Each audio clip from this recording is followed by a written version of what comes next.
Welcome to Fear Coded, a podcast where we talk about media from the horror genre and take a queer reading of a single book, video game, film, podcast, or TV show to explore just how queer horror can be.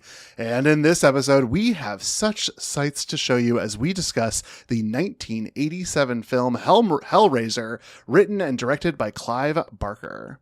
I'm David. I'm Marilee. I'm Tyler. And I'm Cass. That's right. We opened up a guest slot and they came. Welcome to Fear Coded. Cass, why don't you tell our listeners a little bit about yourself and where they might know you from?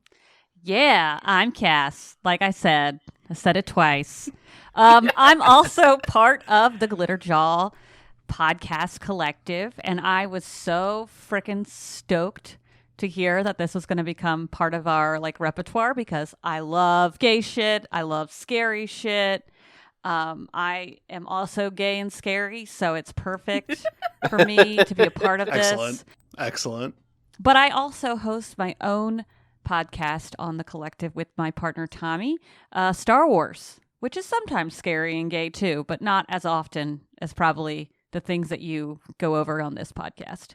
So. It's a little more scary to think about how people interpret gayness in Star Wars than the actual scary on a page. Wouldn't you say, Cass? Yes, or not interpret it. When people don't think that it's gay, but it all is. That's what's scary, honestly. I don't know if I said the name of our podcast, but it's Distant Echoes. I think maybe I did. My brain's not quite there yet. It's 11:06 locally. So that's not that early, but whatever.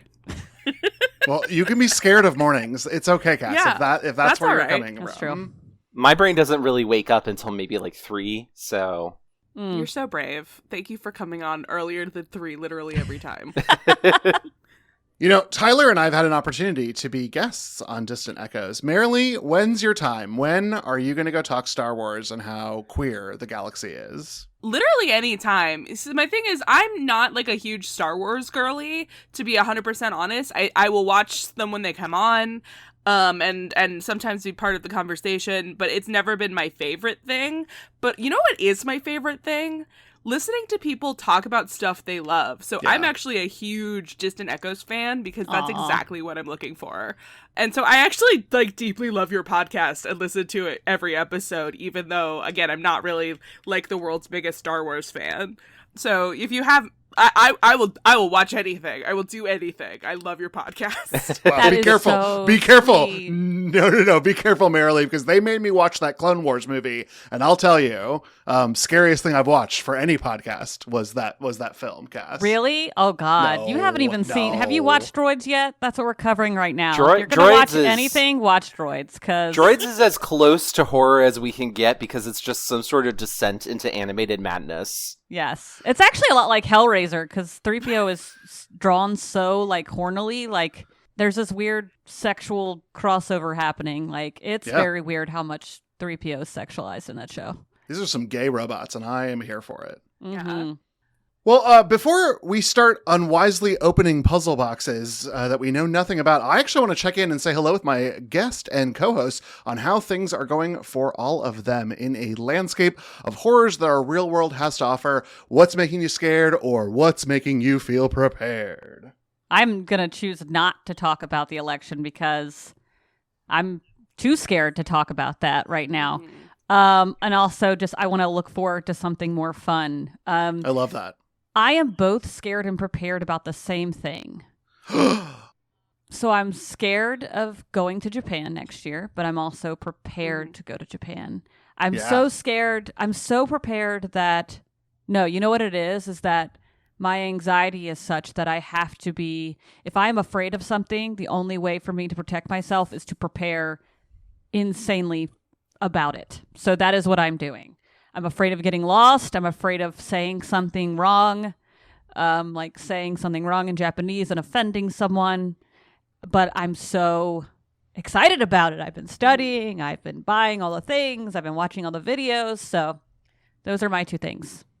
And you all are going for a Star Wars event in Tokyo, right? Yes, we're going for Celebration. So Star Wars Celebration for non-fans is something that happens every year. Does not happen in Japan every year. It happens, I don't know if it's every year, but it's every other year or so, because I don't think there was one this past year, but it was in London in 2023, or maybe 2024. And it's like in a different country every year. So it's really cool. And all of the big stars come. Anthony Daniels is already slated to be there, but I mean, all the big guys come. So good. I've also just always wanted to go to Japan. So this is like honestly, like my oh my God, like I can't even voice it. It's like my ultimate goal in life. Like I could die after this. Like it is I'm so excited for it. So the stars truly aligned to make this happen. Absolutely. Yeah. But I get the fear because you're going to a place that is foreign to you, and you are consumed by wanting to do the right thing, and not encroach upon their space. And that's so noble and so wonderful. And I think it will be an excellent experience to navigate too. But I do think that like travel is scary. Mm-hmm. Oh my God, yeah. This will be the longest plane ride I've ever taken. I've actually never been to another country except for I've been to Canada, but I feel like it's not that doesn't count. It's just that like we drove there, you know? So it didn't feel like we were really going anywhere crazy. And the only place we've really flown to is Florida, and that's like an hour-long flight. This is a 16-hour flight minimum. Yeah. It's gonna be okay. I've taken a couple 16-hour flights, and they're not great, but presumably it will be nicer today than it was when I did it like over 8 years ago. Wow. Yeah. So it's gonna be fine. You're gonna have a great time, and if all else fails, if you can sleep, you can just do that instead of being on the plane. Oh, that's absolutely what I'm going to do. I'm going to find a way to conk myself out, whether that's drugs or wine or a combination of both, maybe. Something's going to happen to put me asleep. Cass, please, not a combination of both. We like having you around. Yeah, we're a big fan. I think just ask Tommy about World War II, and that should do the job just fine. He's got a lot of research. They could really help you out with all of that World War II knowledge they've gained through Lee Carvalho's. Oh my God, yeah. I would say it would put me to sleep, but it's actually fascinating. It's kind of fascinating. I know. It's yeah. He's recording it later today in the house, and I cannot wait to actually I love listening to it while he's recording it because I can just do stuff and listen to it already. So that's fun. Oh, yeah. That is such a privilege. What about you guys? I know I'm not the host, but I'm really curious to know what you're scared and prepared for. So this is really dumb. Mine's so dumb, and it feels very silly to go after your really excellent one, Cass, because that would really... But so here's the thing. I am an adult person in my 30s. What? And so obviously I spend money on the stupidest shit. So I like to collect stuffed animals, because that's where I'm at in my life cycle. And I know that Squishmallows, the company, isn't great and I shouldn't stand, but here's the thing. I love them. And they also have as part of my collection, I like to focus on certain different kinds that they produce.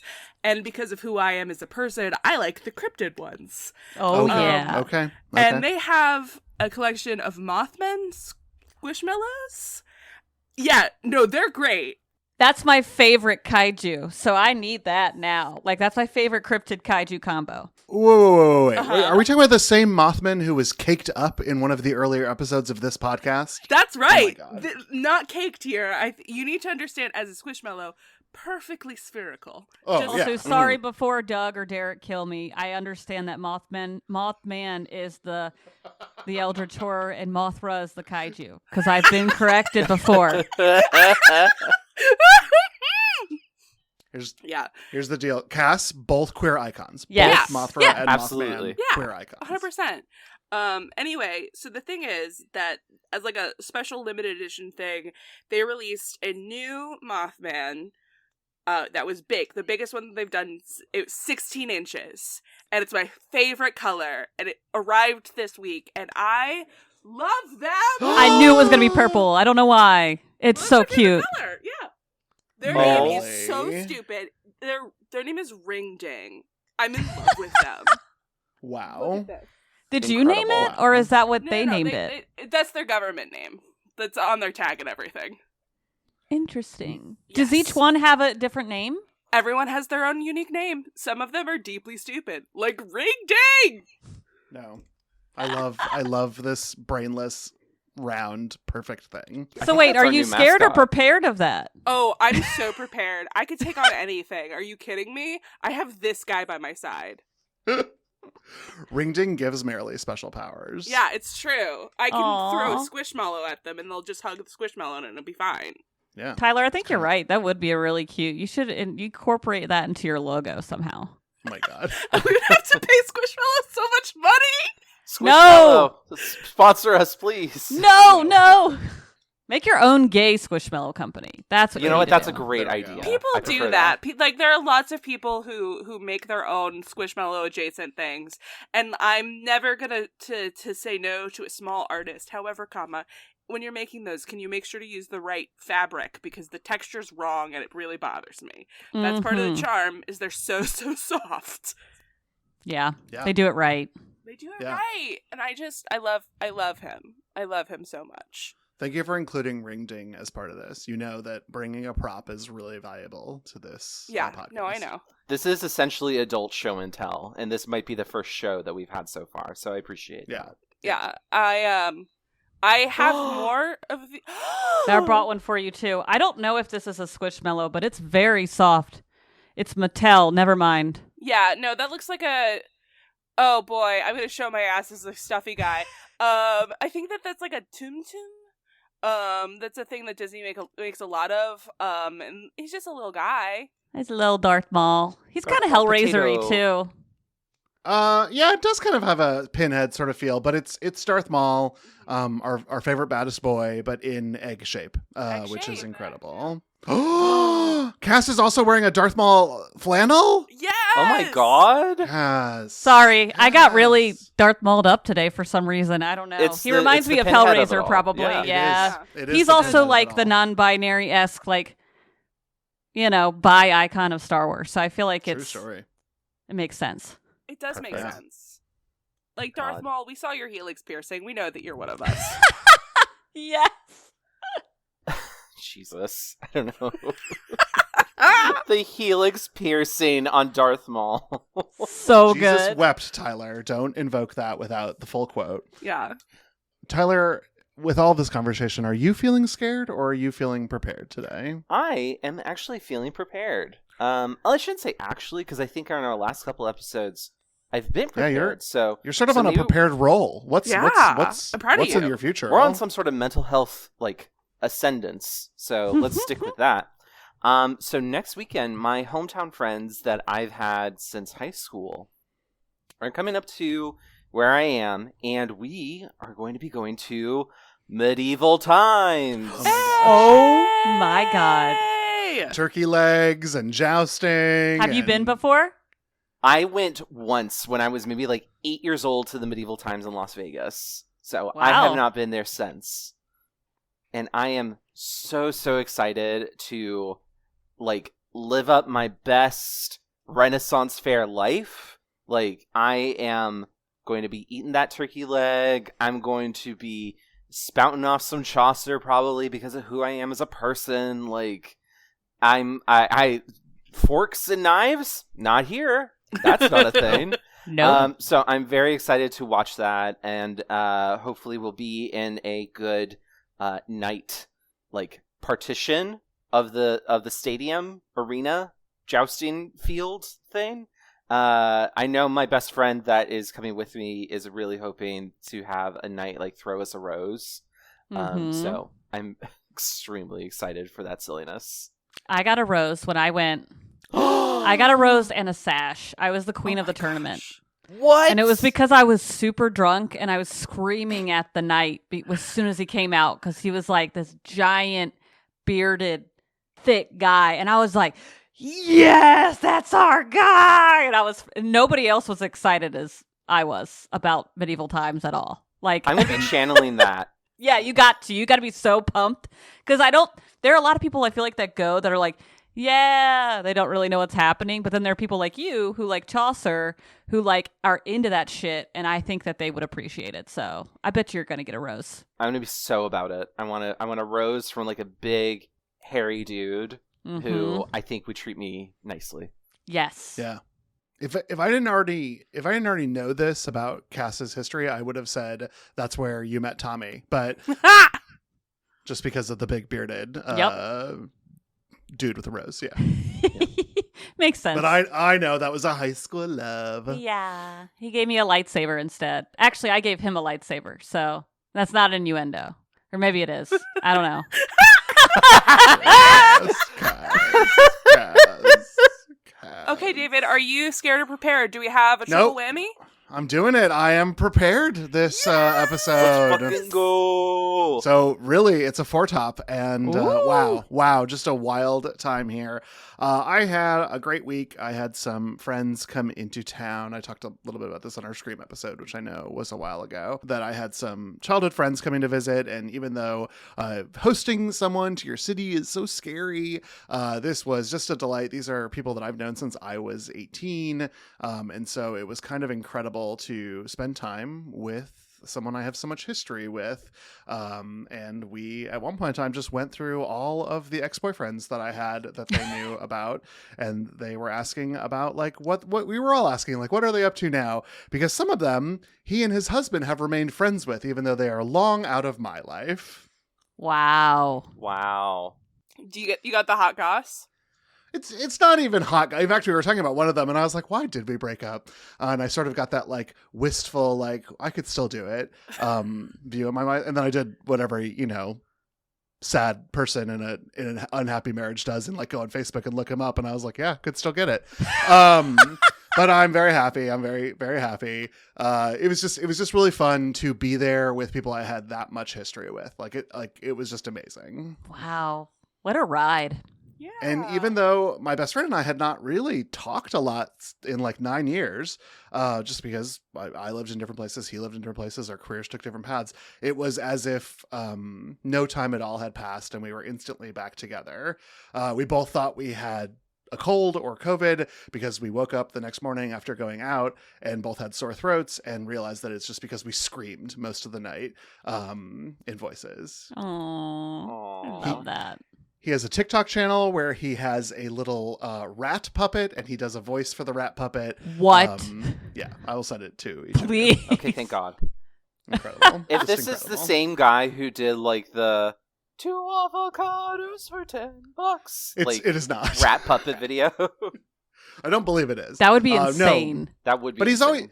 He's always been such a cool part of, like, the art world. He's been a cool drawer. He has drawn things for life. He painted a beautiful Corsola that hangs still in my apartment to this day, which is my favorite Pokemon.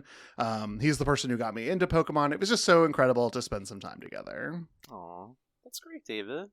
Yeah. I love that. But we're not talking about cute collectible animals. We are talking about the movie Hellraiser. Although I could go for some collectible Cenobites. I think that'll be actually a lot of fun. I want some Squishmallows. Make it happen, Squishmallow Company. The chatter. I want the chattering Cenobite Squishmallow. Oh, chattering. They do or it. Butterball. His name's Butterball. Yeah. The Butterball Cenobite as a Squishmallow would be, like, sold out instantly. Dude, heck yes. They're doing, like, Stranger Things Squishmallows right now. It's no weirder than anything else they've done. They could do it. There you go.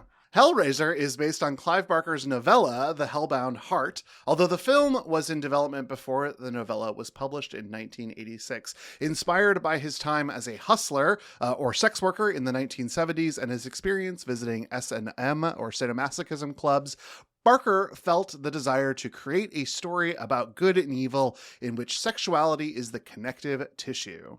After a series of poor film adaptations of his work, Barker took up the directing mantle himself. With a small budget and story set mainly in one big house, Barker had what he needed to make the film. The film centers on the Cotton family.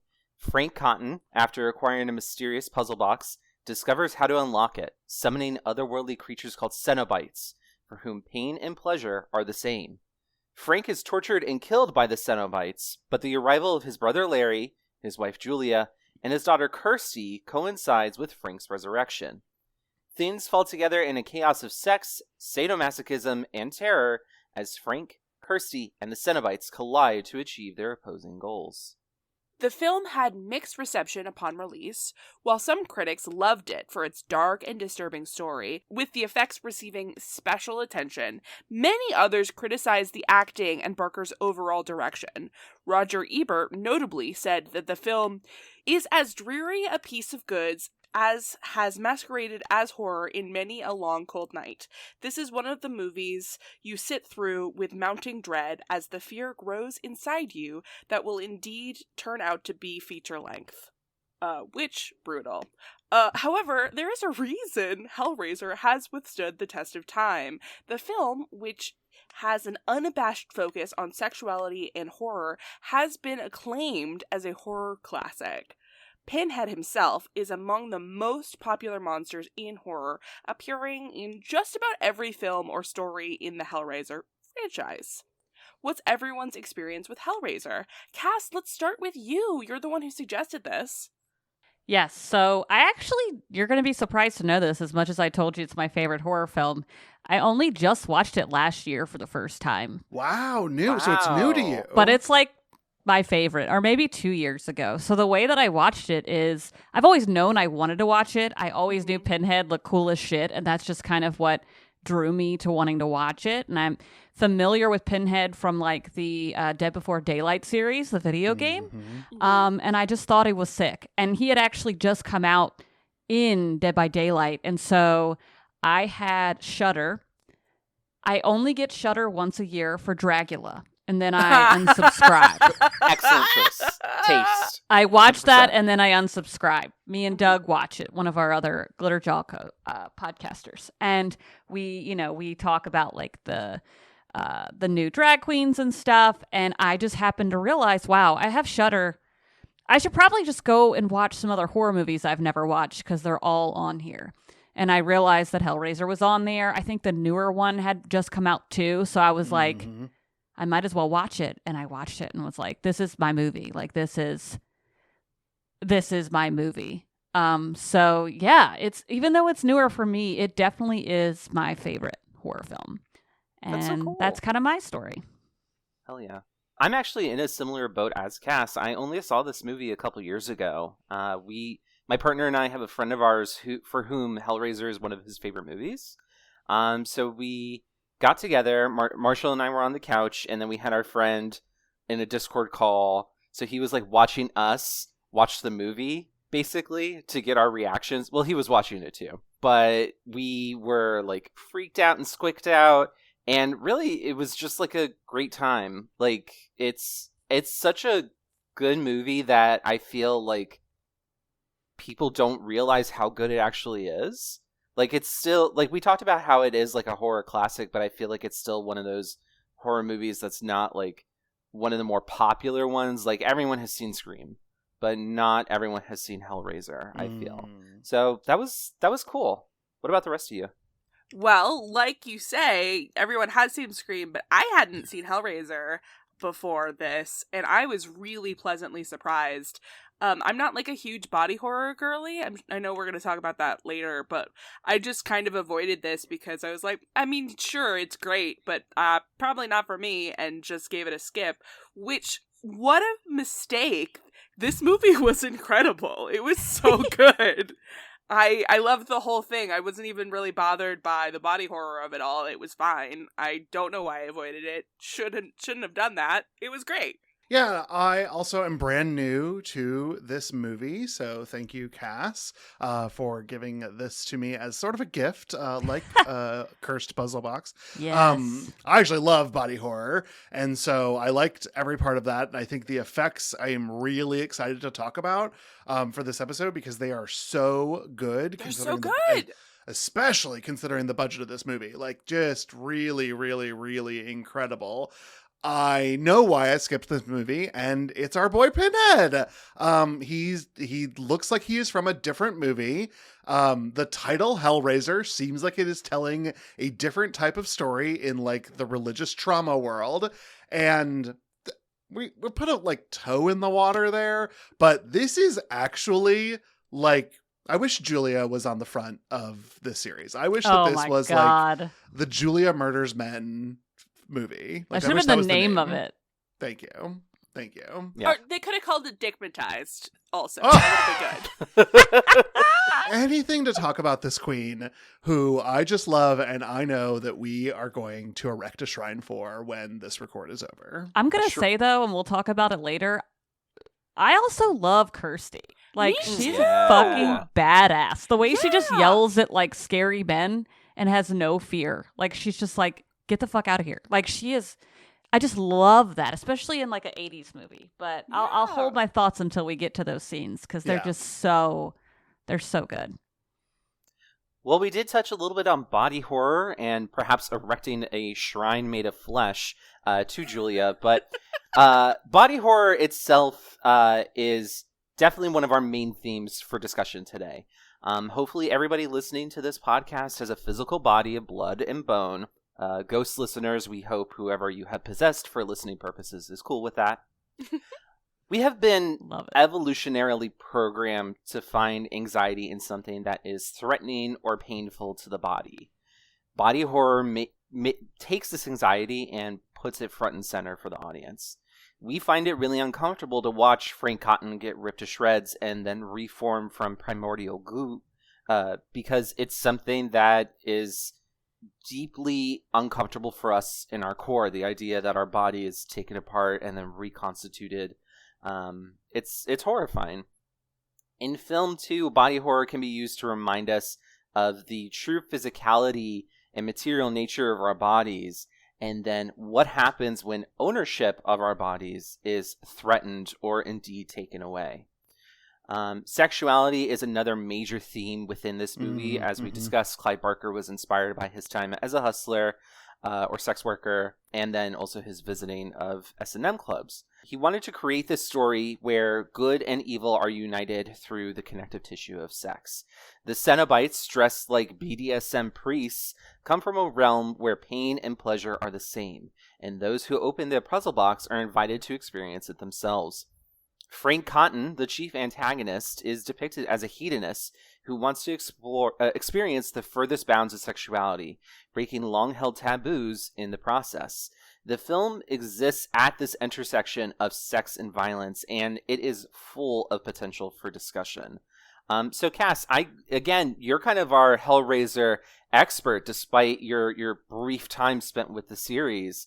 Can you tell us a little bit about what your take is on body horror and the sexuality within this movie that makes it so interesting?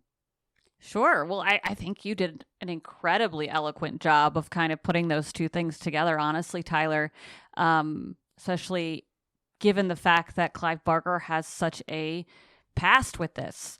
And I think that was part of it. And I think part of it, you had mentioned, David, that there is a little bit of inkling of like a religious kind of connection, a spiritual connection to the body horror, the sexuality, and the fear, that goes into that. And I think part of that is that, Clive Barker is gay.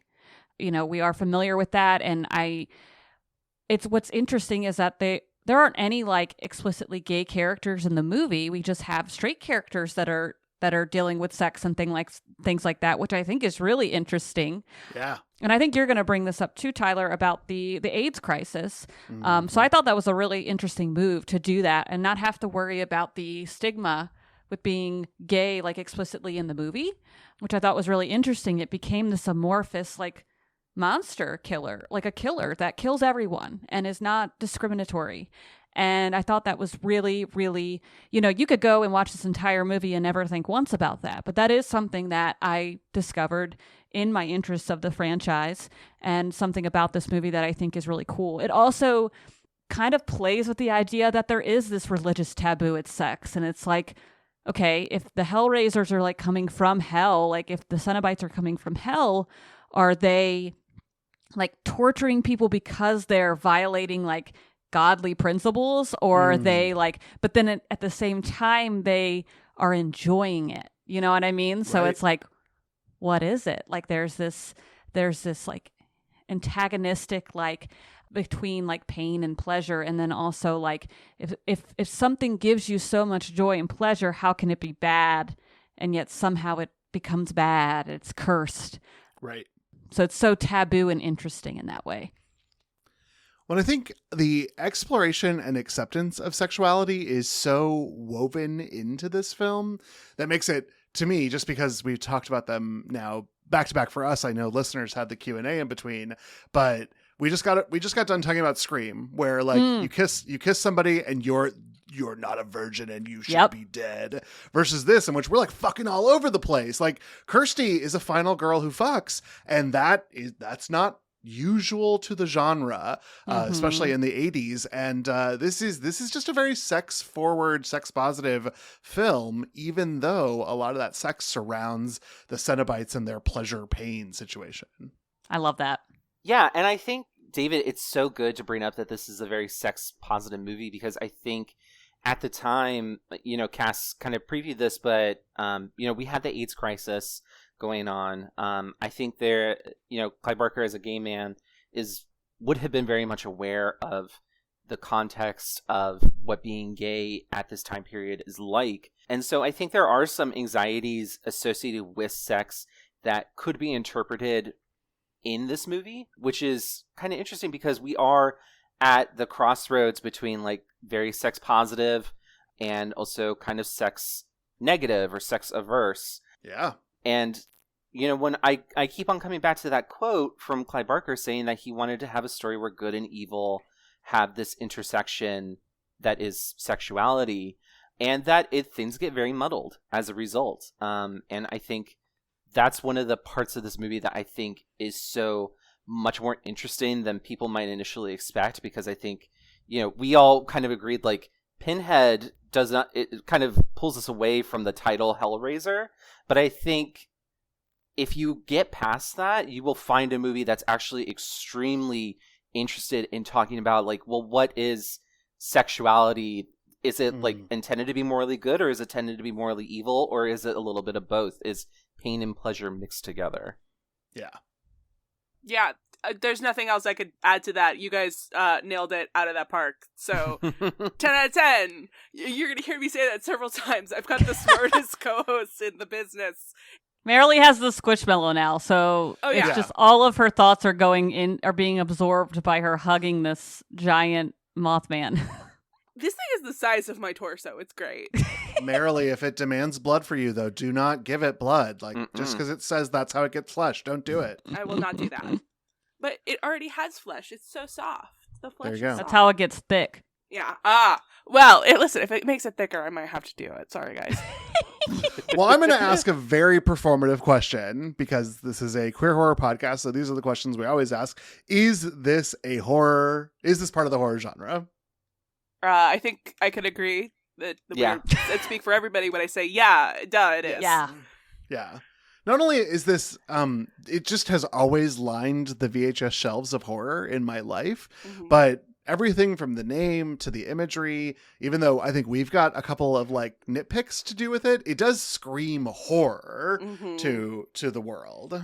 It covers the four, speaking of, sorry, I'm going to bring up Dragula again. It covers the four tenets of Dragula, which are blood, filth, horror, and glamour. And I think like those are the four like main tenets. Julia's glamour, of course. I would say the Cenobites are glamour, of course. There's actually crossing it over again to RuPaul's Drag Race. Got Mick actually did a Pinhead look that I will have to show you all because it is incredible. I love that. It's very good. And I think Gottmik actually talked about the AIDS crisis when they were walking on the runway about that movie, which was really cool that, it was kind of talked about in that way too, given their costume for that. But what's funny is that body horror, I love body horror. It does not scare me. It does not. I think of more. I'm a theater person. Went to school for theater, so I think I like it more because of the costumes and effects and stuff. I like to make that kind of stuff, so I'm always interested, as you said earlier, David, like how they did this, especially with the budget they had, because it is so cool. It really is. Like I don't like body horror for a lot of reasons, but for this movie in particular, I was just fascinated. It's like it didn't bother me because the effects were so good. I was just sitting there in awe, be like, "Holy shit! What is happening now?" I was great. Yeah, we were putting some hooks through some pig flesh. Cass signing you up now to come back and talk Saw. We're gonna do one of the really bad ones with lots of unnecessary gore. Yeah. Well then, let's move on to maybe the more interesting conversation, which is this movie queer? Let's discuss this movie using our concepts of queer theory. Yes, this movie's very gay. That's why I said I liked it, because but getting over that point of it. Aside from, we talked about Clive, what kind of resonates with me being non-binary is that the pinhead of it all, which he's not even like, I don't know, he's in it in maybe like 10 minutes of the entire movie, maybe. All of the Cenobites are so cool and distinct and kind of alien. And part of what I love about this is that I love alien shit, obviously. I have a Star Wars podcast. One of the things that got me into Star Wars as a kid was just like reading Wikipedia and reading about the different races of aliens. I just love learning about like where different aliens come from, why they have certain looks, like that's different from different species. And like part of me has always wondered, like, are these like demons or are they aliens coming from, because the way that they're stylized feels very, especially in the other movies too, which I know some of you haven't ventured into. I've seen the newest one, and I need to kind of go back through and watch the middle ones. But from what I've seen, especially in the newest one, they feel more alien. They feel like they're coming from a different planet. You know, they've been summoned, and this is they live on Pleasure Planet, and this is what they do on Pleasure Planet. And when you fuck with their relics, this is what they're gonna come for you. So like, it feels like that to me. And I've always felt like an alien as a non-binary person. I feel like a lot of people that are non-binary feel like they just don't belong in that way of otherness that, you know, gendered people that identify in a gender do sometimes. And I felt like that a lot as a kid, and I didn't know why.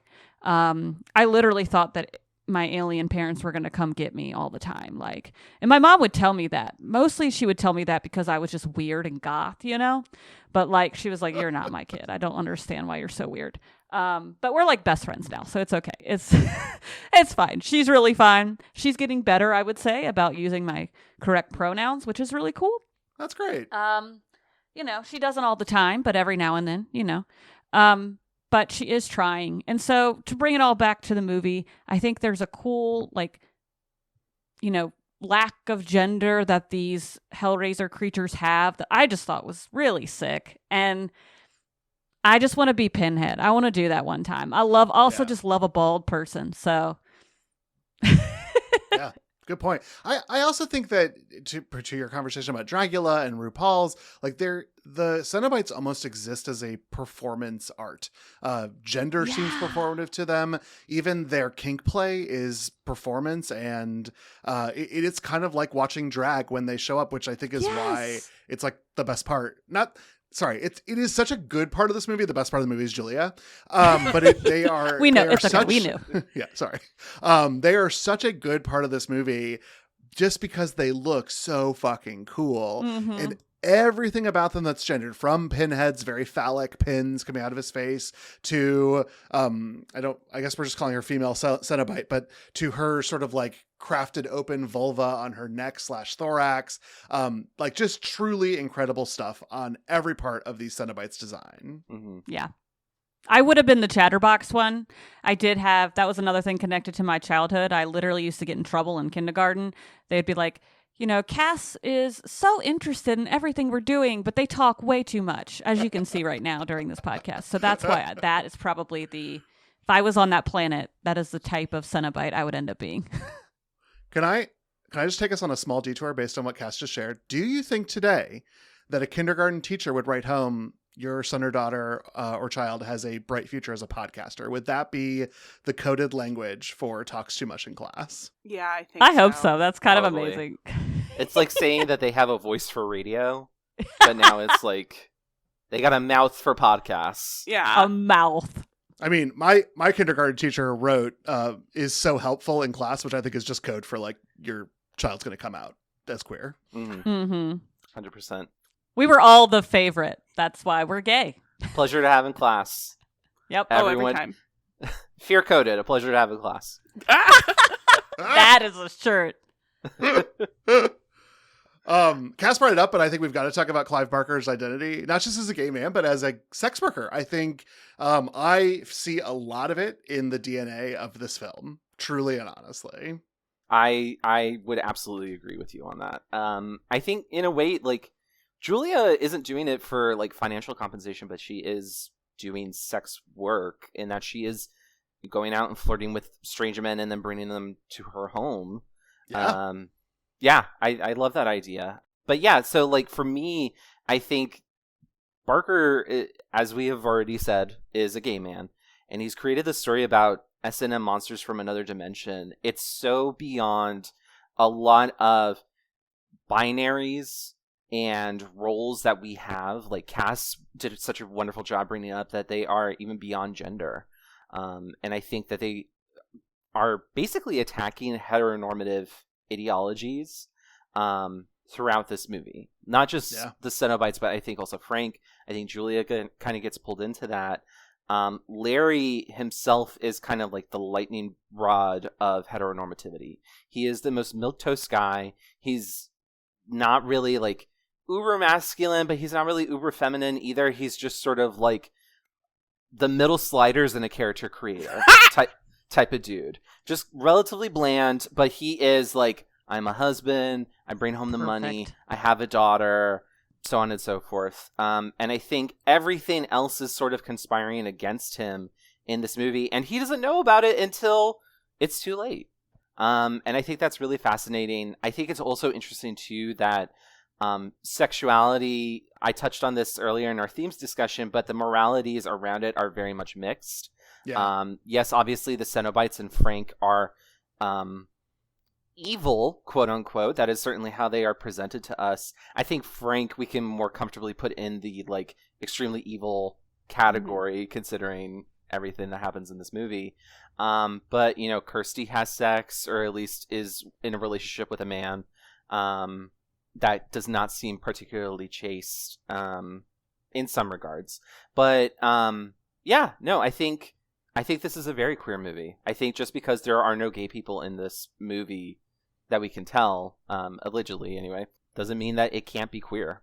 So very excited to get into this. It's so great to have such smart co-hosts because they're answering and an incredible guest, because you guys all answered with just like the best possible answers, with the smartest possible answers, with the coolest answers to listen to, and I'm just here sitting being like, yeah, that's gay. It's all gay. Everything it's so gay. Gay. Believe in yourself. Well, it's so gay, Marilee, because you could go up to this attic and it's just a slow night at a gay bar. Truly. Yeah. Like we're there. I have seen the old gay man crawling to you. 100% have watched The Engineer. Bring me the blood of the young gays. Yeah. Basically. It's so fun to listen to you guys talk. I understand why people listen to this podcast, because that's the experience I have every time. It's great. I love you guys. All right, Marilee, you are so sweet. Can I just say, like, I've known Marilee since college. This is just so characteristic of what Marilee is. Like, you are a squishmallow. Like, I just want you to know. Like, can we make a Marilee Swishmallow? Oh my god, I would love that. I don't like the people ones. Yeah, the people ones are fair. They're not as good. They're not as cute. That's part of the reason why the Mothmen are so great. A, it's Mothman, so incredible. B, have you seen this face? There's no thought behind these eyes. That's true. That is a zero thoughts, only love. Exactly. You know what's not filled with love? Pinhead? Yeah, there we go. Let's talk about Pinhead, the lead Cenobite. Barker said in an interview with The Guardian that Hellraiser required some design elements that hadn't been seen before, notably a design on par with Freddy Krueger's fedora, striped sweater, and burnt face. Thus, the character of Pinhead was created. Pinhead was played by Doug Bradley and is a creature called a Cenobite, which we've been talking about like throughout the whole time. And to explain that term a little bit more, it's a multi-dimensional being who revels in pain and pleasure. Pale and dressed all in black, Pinhead is so named because his face is covered in pins. You definitely know what Pinhead looks like. If you're, like, thinking about it even for a second, you can definitely, like, conjure this image in your brain if you've existed in a horror space for even 5 seconds. Like, you know what Pinhead looks like. Yeah. The character is immediately attention-grabbing, and Bradley is quoted as saying that Pinhead's threat is implied. Look what I did to myself. Now imagine what I can do to you. What are your experiences with the character Pinhead? Did you watch the reimagined take on Pinhead in 2002's Hellraiser reboot? Cass, we know that you have, so let's start the conversation with you. Okay. I just actually looked up all of the Cenobites because there are just so many of them, and some of them have fascinating names.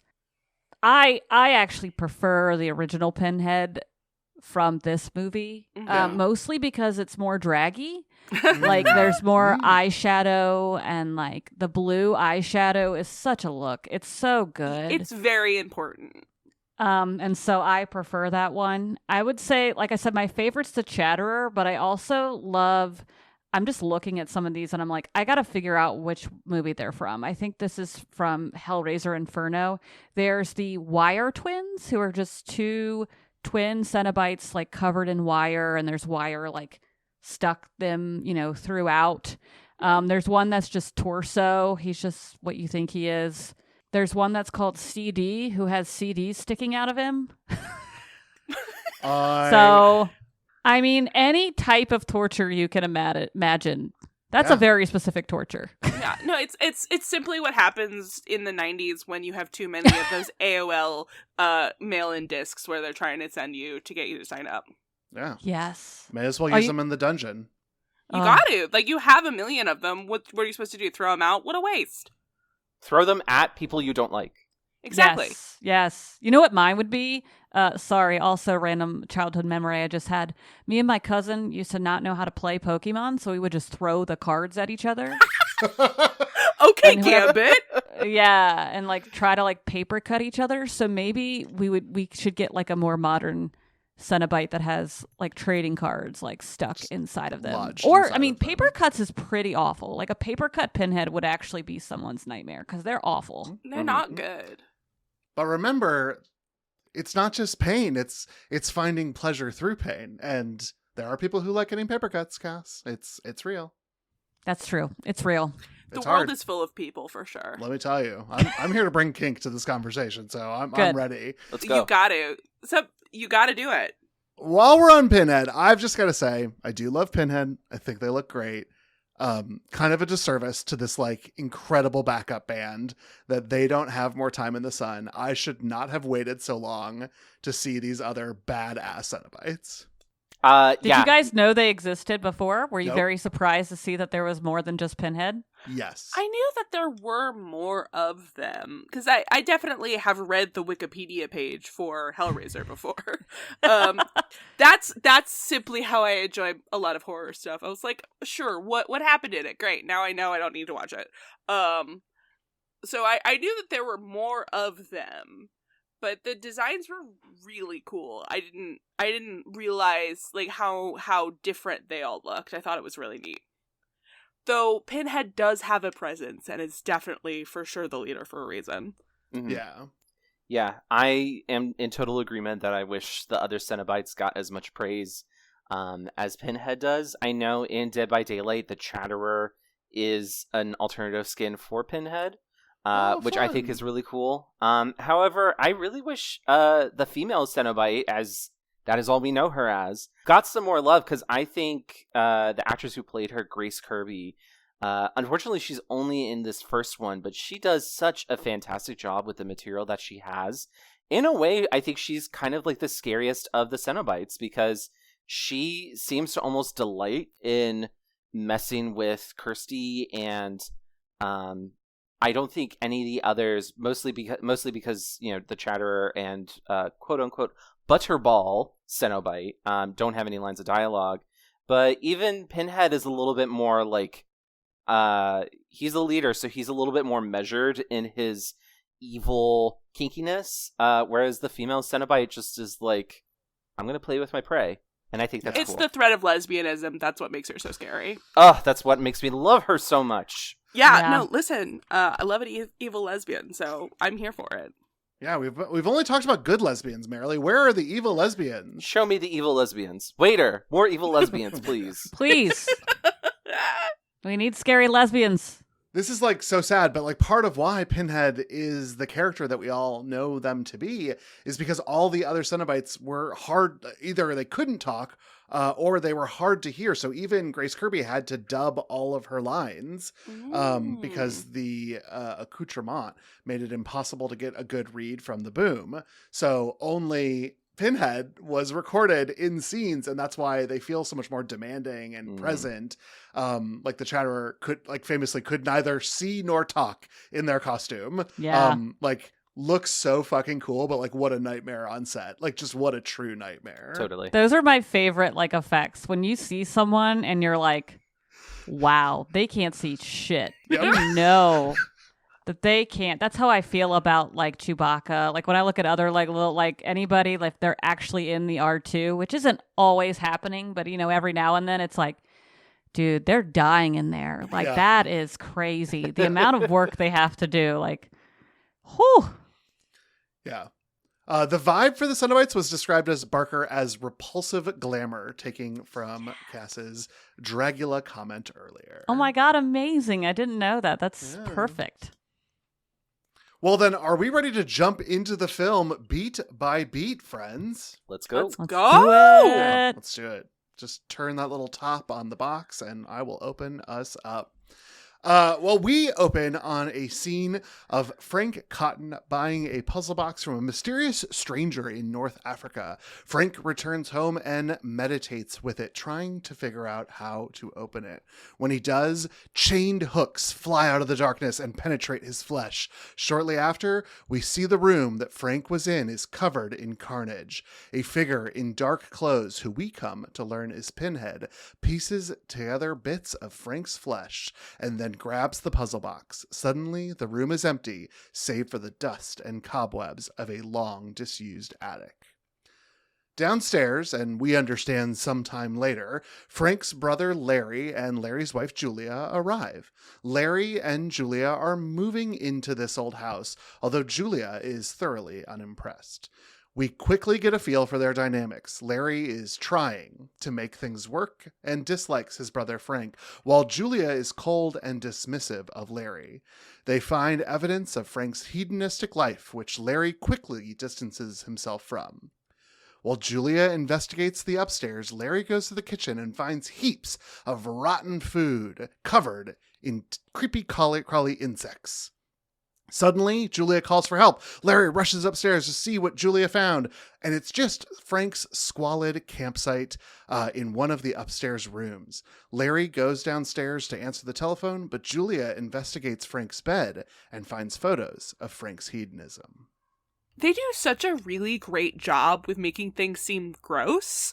Yeah. And that's a weird thing to compliment, but the rot, the bugs, even the dirt under their fingernails in the Morocco scene, it really grounds the film so physically just immediately. And hedonism is all about the senses, and just really immediately get your foot in the door. This is about the physical. This is about the body. And the body is gross. Yeah. And I appreciate that. Yeah, I am absolutely in agreement with that. I think something that I love about 80s visual effects is that they feel so physical. And a lot of that physicality comes from they figured out how to incorporate elements that make you feel immediately squicked out. So you have the bugs crawling over the rotten food that truly looks like a nightmare. We have Frank's bed. We have the absolute carnage that comes from the Cenobites' visit with Frank. And I think it's so evilly campy to see Pinhead put together pieces of Frank's face from just the bits of flesh that are left behind. Yeah. It's so wonderful and immediately clues you in. This is the kind of movie that you're lined up for. I love it so much. And I think it's gross as hell that So I work at a real estate company. Honestly, the thing that grossed me out the most was all the mold that I could see in the corners of the house. I was really concerned about the mold. Because this house is beautiful, so I understand when they come in. When I first watched this, I thought Julia was the realtor. I was like, she's like, or like one of them's a realtor, like showing the house. But that also kind of goes to show you that they don't seem like a married couple at all. Like, yeah, they do not. You don't They get that don't. like connection. Like, I thought it was a realtor showing a house to someone. And I was like, wow, there's too many things about this movie that connect to me. Maybe that's why I love it so much. And then I was like, oh, wait, never mind. But still, the mold was really gross to me. Cass is watching the first scene being like, great bones. Just great bones here. Honestly, like, this is a grandma special. This is what we call a grandma special. It's the house that you want to live in, but you're going to have to do some work to get it to be where you want it. Yeah. Faucets don't work. Not, just nothing. While we're talking about the house, can we talk about the house for a second? Because like I thought it was a nonsense sentence, but here we are. I loved it. I said it. So like when they're first like walking into the house, Larry says, here's the old homestead. And, like, it's better than Brooklyn. And, like, as I was watching, I watched the movie again this morning because I really wanted to be prepared for this. And that's when I caught, this time around, he says something or other about, doesn't it feel great to be, like, in your old patch? And, like, I spent the rest of the movie spiraling. Because, like, is this supposed to be in New York or in London? So that is a really great point to bring up. It was originally intended to be set in England. However, the distributors of the movie felt that it should be moved over to America because it was going to land better with American audiences. Barker had a big problem with that because Barker, I believe, is English. Like, I'm 99.9% certain about that. Oh, yeah. No, this was obviously written by an English. Englishman. And I knew that, like, even the first time, like, when she was talking about, like, I've got myself a flat, it was like, yeah, oh, sure you do, Christy. Yep, Kirsty. and that's the thing, is that he felt that the story was so tied to an English identity that he was really upset that they had to put it in America. That's also why some of the dubbing sounds pretty weird, because a lot of those people were originally speaking with English accents, and then they were redubbed with American accents. Okay. Mm-hmm. See, thank you, because like there's something weird that I kept noticing throughout the films. Like everybody had like such obvious American accents, but it looked a little English, and like there were certain parts of the film it was like he kept being like, oh, it's better than Brooklyn. It was like, buddy, it's not a homestead. This is probably your parents' house. So it's not like an old homestead or anything. And also, like, what are you, in Astoria? It's not that better than Brooklyn. Like, what is going on here? Mm-hmm. Yeah. So knowing that there was this tension really makes me feel better, because I felt like I was going crazy. No, Marilyn, if you decide to watch it again, watch for the dub, as Tyler said, because like the movers who come in are the most British looking. Oh yeah, no, like they were obviously British looking guys, but they were speaking with American accents, and like I just kept being like, I don't know where this is supposed to be, and it was really bothering me. When the three character actors look down at Christy after she's fallen, and one of them is wearing a New York Mets hat, and that is filmed, that you can tell, and it's confirmed from Barker and others, it was filmed afterwards. Like, it was filmed after they had finished principal photography, just to add a little bit more New York into it. So weird. Mm-hmm. All right, thank you for, because like again, like that very obvious New York team hat was another thing that threw me, because like there's no way you're gonna get that hat on an extra if it's supposed to be in London. So I appreciate you guys filling. I probably should have Googled this myself, but I simply didn't. So here we are. Well, then, I want to talk a little bit about hedonism, because I think even today, there is a shorthand for going over to someone's house and they have a single mattress laying on the floor, that it's the best dick you're about to get. I just think, I think that's so well realized for Frank. Floor dick. Oh, boy. That's so funny. All right, so in the next scene, we see Larry answer the phone. It's his daughter, Kirsty.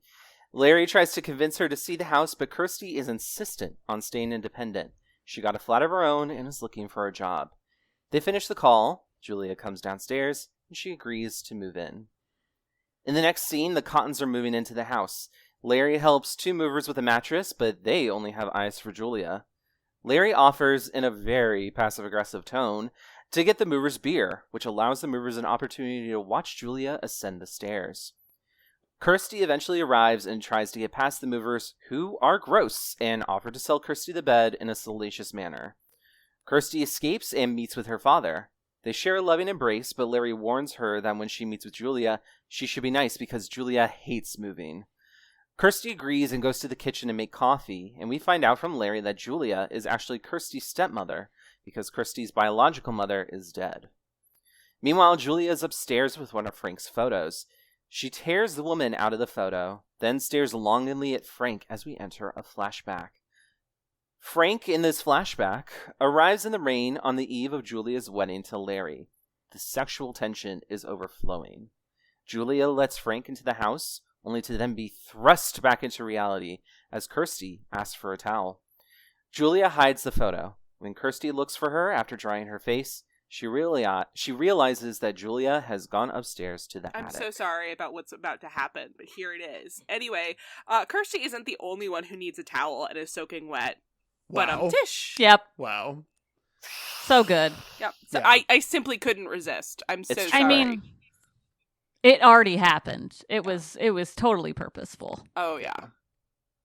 Just how wet this man is coming in. Like, she had no chance. Like, they're gonna bang. This is like set up for success, and he looks the part of a man who embraces pleasure so well in this flashback. He's hot. I'm gonna just say it. I think he looks really hot in that flashback. Like he's covered in rain. He's got some scruff. He's wearing like a black leather jacket. Like, he's cool. He seems dangerous. He seems sexy.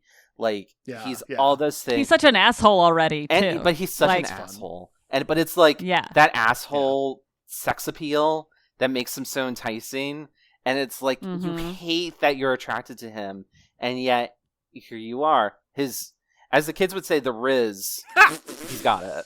I don't even know if I used that correctly. No, you did. You got it. No, you did. I think Did I say it? Okay, He's got the Rizz. He's got the Rizz. The Rizz. I'm dead. Slay. Oh, God. Have you seen the videos of the old people, like, showing off, like, art Yes! museums on TikTok? It's the greatest. He's got the Rizz. You said it just like that, Tyler. Perfect. I wanted to sound like an old lady. Yeah, there you go. I think even here, the idea of like the wicked stepmother seeds are planted with Julia. I do think that if this had released in this was set in England, you would have more easily made the connection, because Larry and Kirsty both have American accents, and Julia does have this posh sort of British accent, which I think you could also excuse for being sort of Katharine Hepburn-y, but knowing what we know now, I think that would have been a little bit easier to connect. But I do love that the movers are like, God, Kirsty's hot. Your daughter's hot, just like your wife. And he's like, that's not my wife. My wife is dead. And what a drama queen, Larry. What a weird, It's okay, I want to say, though, I love Andrew Robinson. I was going to bring this in at some point. Cass dropped this bomb on me in chat, and I was floored. Cass, who do we know Larry as better? Garrick from Deep Space Nine. This is Garrick from the Deep Space Cardassian. Nine, the campy. Both of you are looking at me like, who the fuck? He's the gayest part of DS9. Well, Okay. the second He gayest is the part. gayest part of the second gayest part of DS9. Garrick most predominantly is in a gay ship with Bashir, Julian Bashir, the Doctor. There's tons of fan fiction with them. I'm Googling right now. If you look at him, you will Google Garrick. If you've probably seen a Yes. picture of him, he has a weird.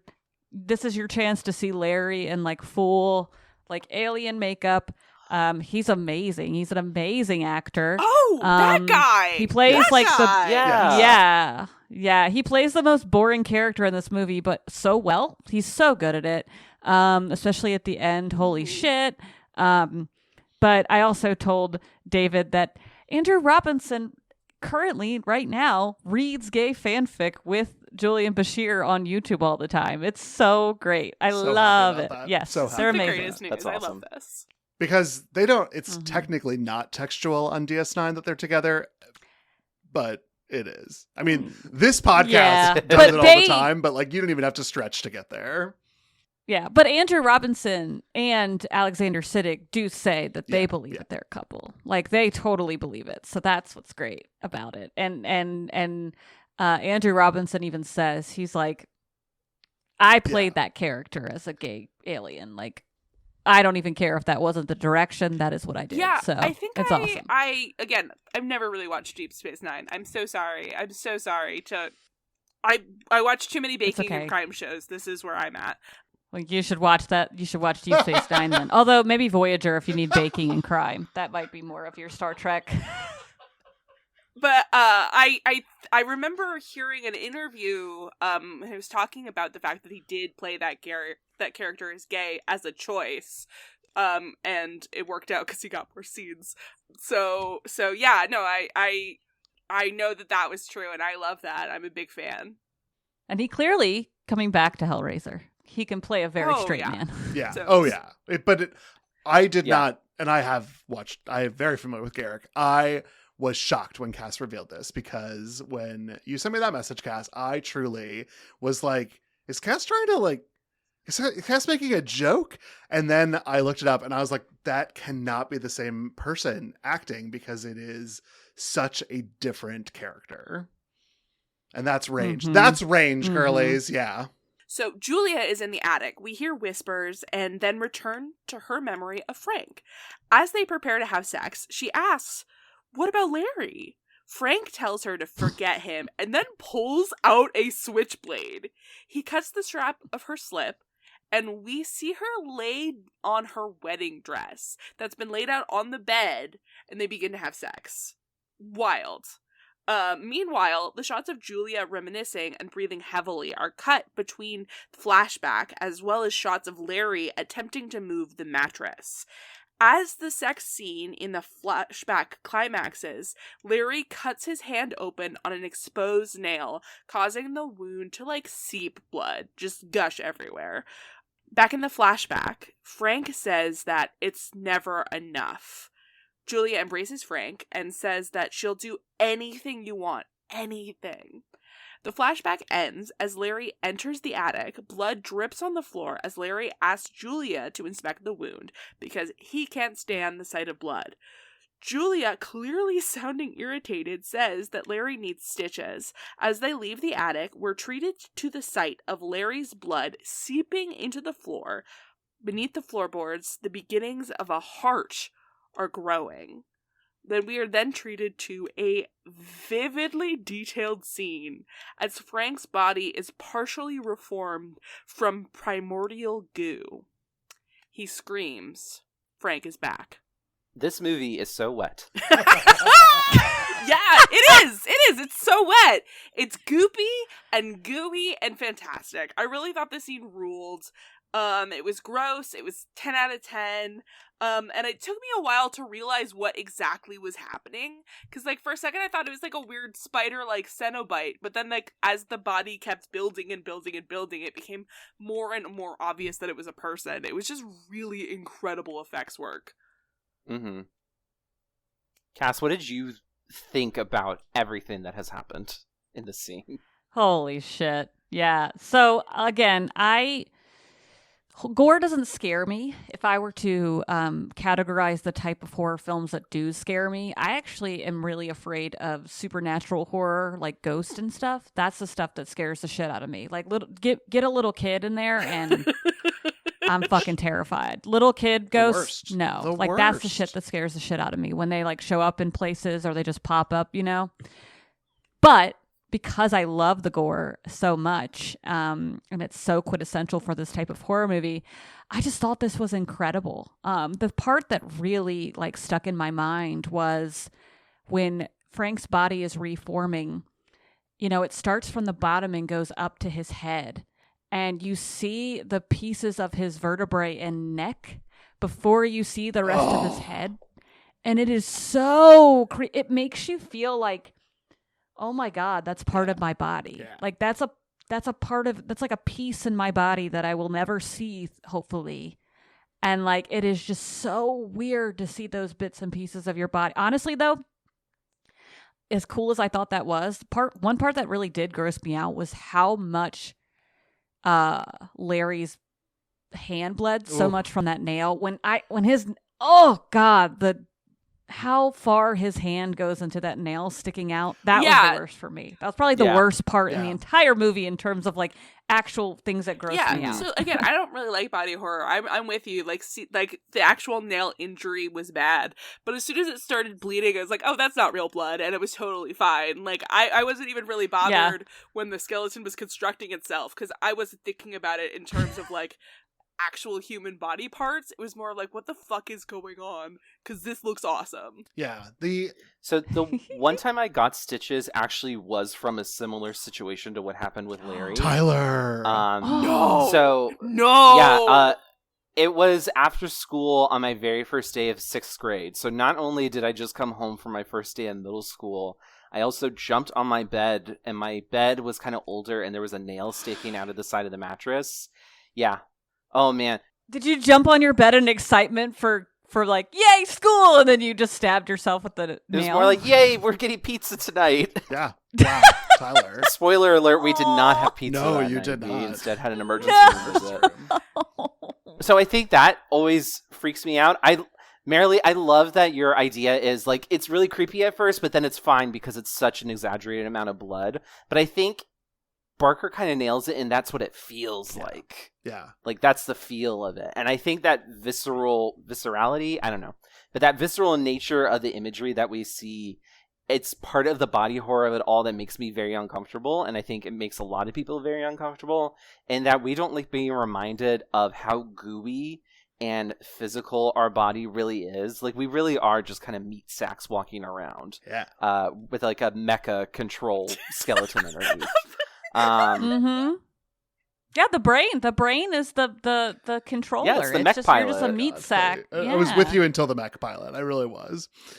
Here's the thing. I've had that exact thought when I was driving one time. I was like driving to work, and I was like, I'm just a flesh suit. And I'm just glad I didn't glad crash. too, because you were literally driving a mech at that point of time, Cass. That's true. Here's the deal. I buy a lot of the criticisms of Barker's directing. I really do, but not this sequence. This is A+ because the rapidity of cuts between them moving towards the snail, which you can just see. It's like you've been tied to the train tracks and there's nowhere you can go. This man is going to hit this nail as Julia is becoming more sexually excited with the memory of this orgasm that she had with Frank. And for them to hit climax at the same time, that is some film making right there. And so while I have some critiques on how he directs some of the actors to do their line reads, I do not like, this is a completely separate thing. This is some excellent photography. This is great editing. This is a perfect little unit. Agreed. So good. Mm-hmm. Well, that night, the Cottons are hosting a dinner party, probably a Sunday roast, but that would be the sort of thing you would have in London. Kirsty makes eyes with a young man at the table named Steve, and Julia excuses herself from the party. Larry tries to stop her. It's a big celebration after all, but Julia is insistent. She leaves and hears creaking from the attic. When she investigates, she finds rats eating some fleshy residue. She turns to leave when suddenly an arm reaches out. It's Frank, and he's gooey, having been partially resurrected. Julia is rightfully horrified as she's found a fleshless goo man in her attic, but Frank calls to her and tells her not to look at him. Frank says that Larry's blood brought him back and pleads with Julia to help him. Downstairs, a wobbly Kirsty leaves the dinner party and ascends the stairs. While Kirsty uses the restroom, Frank begs Julia for more blood. "You have to heal me," he demands. In the next shot, Kirsty leaves the bathroom and sees Julia standing ominously above her on the stairs. Frank watches from the attic door as Julia blocks Kirsty from going further up the stairs. Steve arrives to take Kirsty home. As they walk home, Kirsty sees a man, known only to us as the Derelict, watching her. She walks away from him with Steve, and the two kiss outside of the subway. Can I just say, when I was reading, I was like following along as you were reading, and you put Kirsty Wobbly, and I kept thinking it was like a last name. Like Kirstie Alley. Kirsty Wobbly. Listen, this is some drunk acting that could have used a second take. That is yes. I gave so much praise to the previous one, and here, the actor playing Kirsty may have never drank alcohol before in their life. Yes. Julia kissing everyone at the table, like along the wall as she leaves. And then when she gets to Larry, then just going up quickly upstairs after a longing look at him. Cutting. Devastating. Honey, you should have started divorce proceedings right then and there, because there's no left in that marriage, baby. That was... nope. Marilyn, can I also just say, these guests, this is like the worst dinner party that has ever been. Yeah, truly who the hell honestly, are these people? It doesn't matter because we never see them again. But my favorite is the wife of this man who just goes, "Doctors, am I right?" And her husband's like, "Yes, dear." Like that's a real. That party should have shut down. Yeah. Honestly, David, I kind of was in the same boat as Marilee when I was first watching this, trying to figure out, like, where the hell are we set? And it had me thinking, like, is this the expat experience? This is the expat experience. All of these Americans somehow found each other in England, maybe outside London, and they're having a very awkward, unpleasant dinner party together. But half of them are having a great time, and half of them want to go to bed. Yeah, I would say that's what my expat dinners are like, except I know that my friends listen to this podcast, and so you're all delightful, and it's never awkward the way that this dinner is awkward. But it's reminiscent of something we've all had, right? Yeah. Yeah. Mm-hmm. I kind of figured they were, like, old childhood friends, like, because this is, like, his childhood house or whatever, and he just hasn't been back in 10 years. So, like, I think that was kind of why it would be weird. It's like, yeah, these are people I haven't seen in a decade. But we all grew up together, yay, or something like that. But just what a time this dinner party is. Yeah. I also did want to just really quickly shout out how I kept getting impressed by how they dressed the sets. Because they keep making things gross, and I love that they paid attention to that. Yeah. The attic has So gotten good. grosser and grosser, and I will be interested in us tracking Frank and his "don't look at me" shame, because I think that's one of the most interesting parts of Frank's character, is he's this grotesque not man because he's being reanimated after being destroyed by the Cenobites for an unknown period of time, maybe even to his perception an eternity. And he has so much shame to Julia about what he is because he's not a man. And I think we're going to have some really great conversations as we go forward. Yeah, what a agreed. good point. I think it's kind of interesting too that as we end this scene, we end it with Julia stopping on the stairs, blocking Kirsty from going up into the attic. We can see Frank watching from the shadows, but Julia, it seems like very nervous about letting Kirsty go further up the stairs. And I think it's kind of interesting because we could see either depending on how we view Julia, as either this is a human-like moment of her trying to protect Kirsty from the truth for the sake of Kirsty, or is she trying to prevent Kirsty from discovering the truth for the sake of Frank, even though Julia has only just discovered that this flesh monster is Frank? I don't That's know. a really good point. I think there's some purple on that Venn diagram, Tyler. I don't think that Julia would be one of the, I would love to talk more Julia, but I don't think I would say that she's like my mother. And I don't think I would ascribe that sort of protective role to her, but I do think she is trying to keep this a secret. And so I think her motivations of protecting Kirsty are selfish. But I do think it is protective just because she's protecting a secret. Agreed. I would agree with that, yeah. Do we think that, like, Kirsty would have gone upstairs all the way to the attic? Because when I watched that, to me, it always looked like Julia was being, like, way suspicious. Because Kirsty was just, like, going to the bathroom, and then she looks up, and then, like, Julia's just standing there ominously. What a wild thing to be doing. Yeah. Mm-hmm. She made it worse for herself, for sure. Yeah. But which is what you do when For you're sure. suspicious, or when you're, like, being suspicious. You're like, Yeah. don't mind me standing in the hallway, like, just staring at you. Yeah. Go about your business. Being ominous on these stairs is sort of Julia's hobby. So, like, Yes. I'm not here to tell her not to live her truth. It's so true. Mm-hmm. You're so right. 10 minutes a day. She has to be just on those stairs with that expression. Yep. So we return to Larry and Julia in bed together. Larry talks in his sleep while Julia remembers her night with Frank. In the grips of passion, Frank asks her, anything?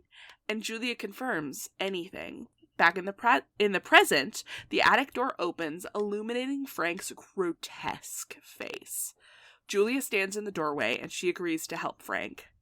In a new scene, we see Kirsty. She's standing in the attic, looking pale and sweaty. Although we hear the sounds of birds flapping and feathers flying everywhere, we don't see any birds. Instead, Kirsty is looking at an altar with a body shrouded in cloth. A baby cries out, and Kirsty's expression changes to horror as blood seeps out of the body, staining the shroud red. Something is breathing underneath. Kirsty pulls the shroud off, and the body sits up. It's a man, his features distorted, but resembling her father. She screams, syncing the sound up with the sounds of the infant wailing, and then Steve bolts awake. From his bed, we see Kirsty, still enthralled in sleep, twisting and turning from a nightmare. Steve wakes her up, and then Kirsty rushes to the phone to call her father.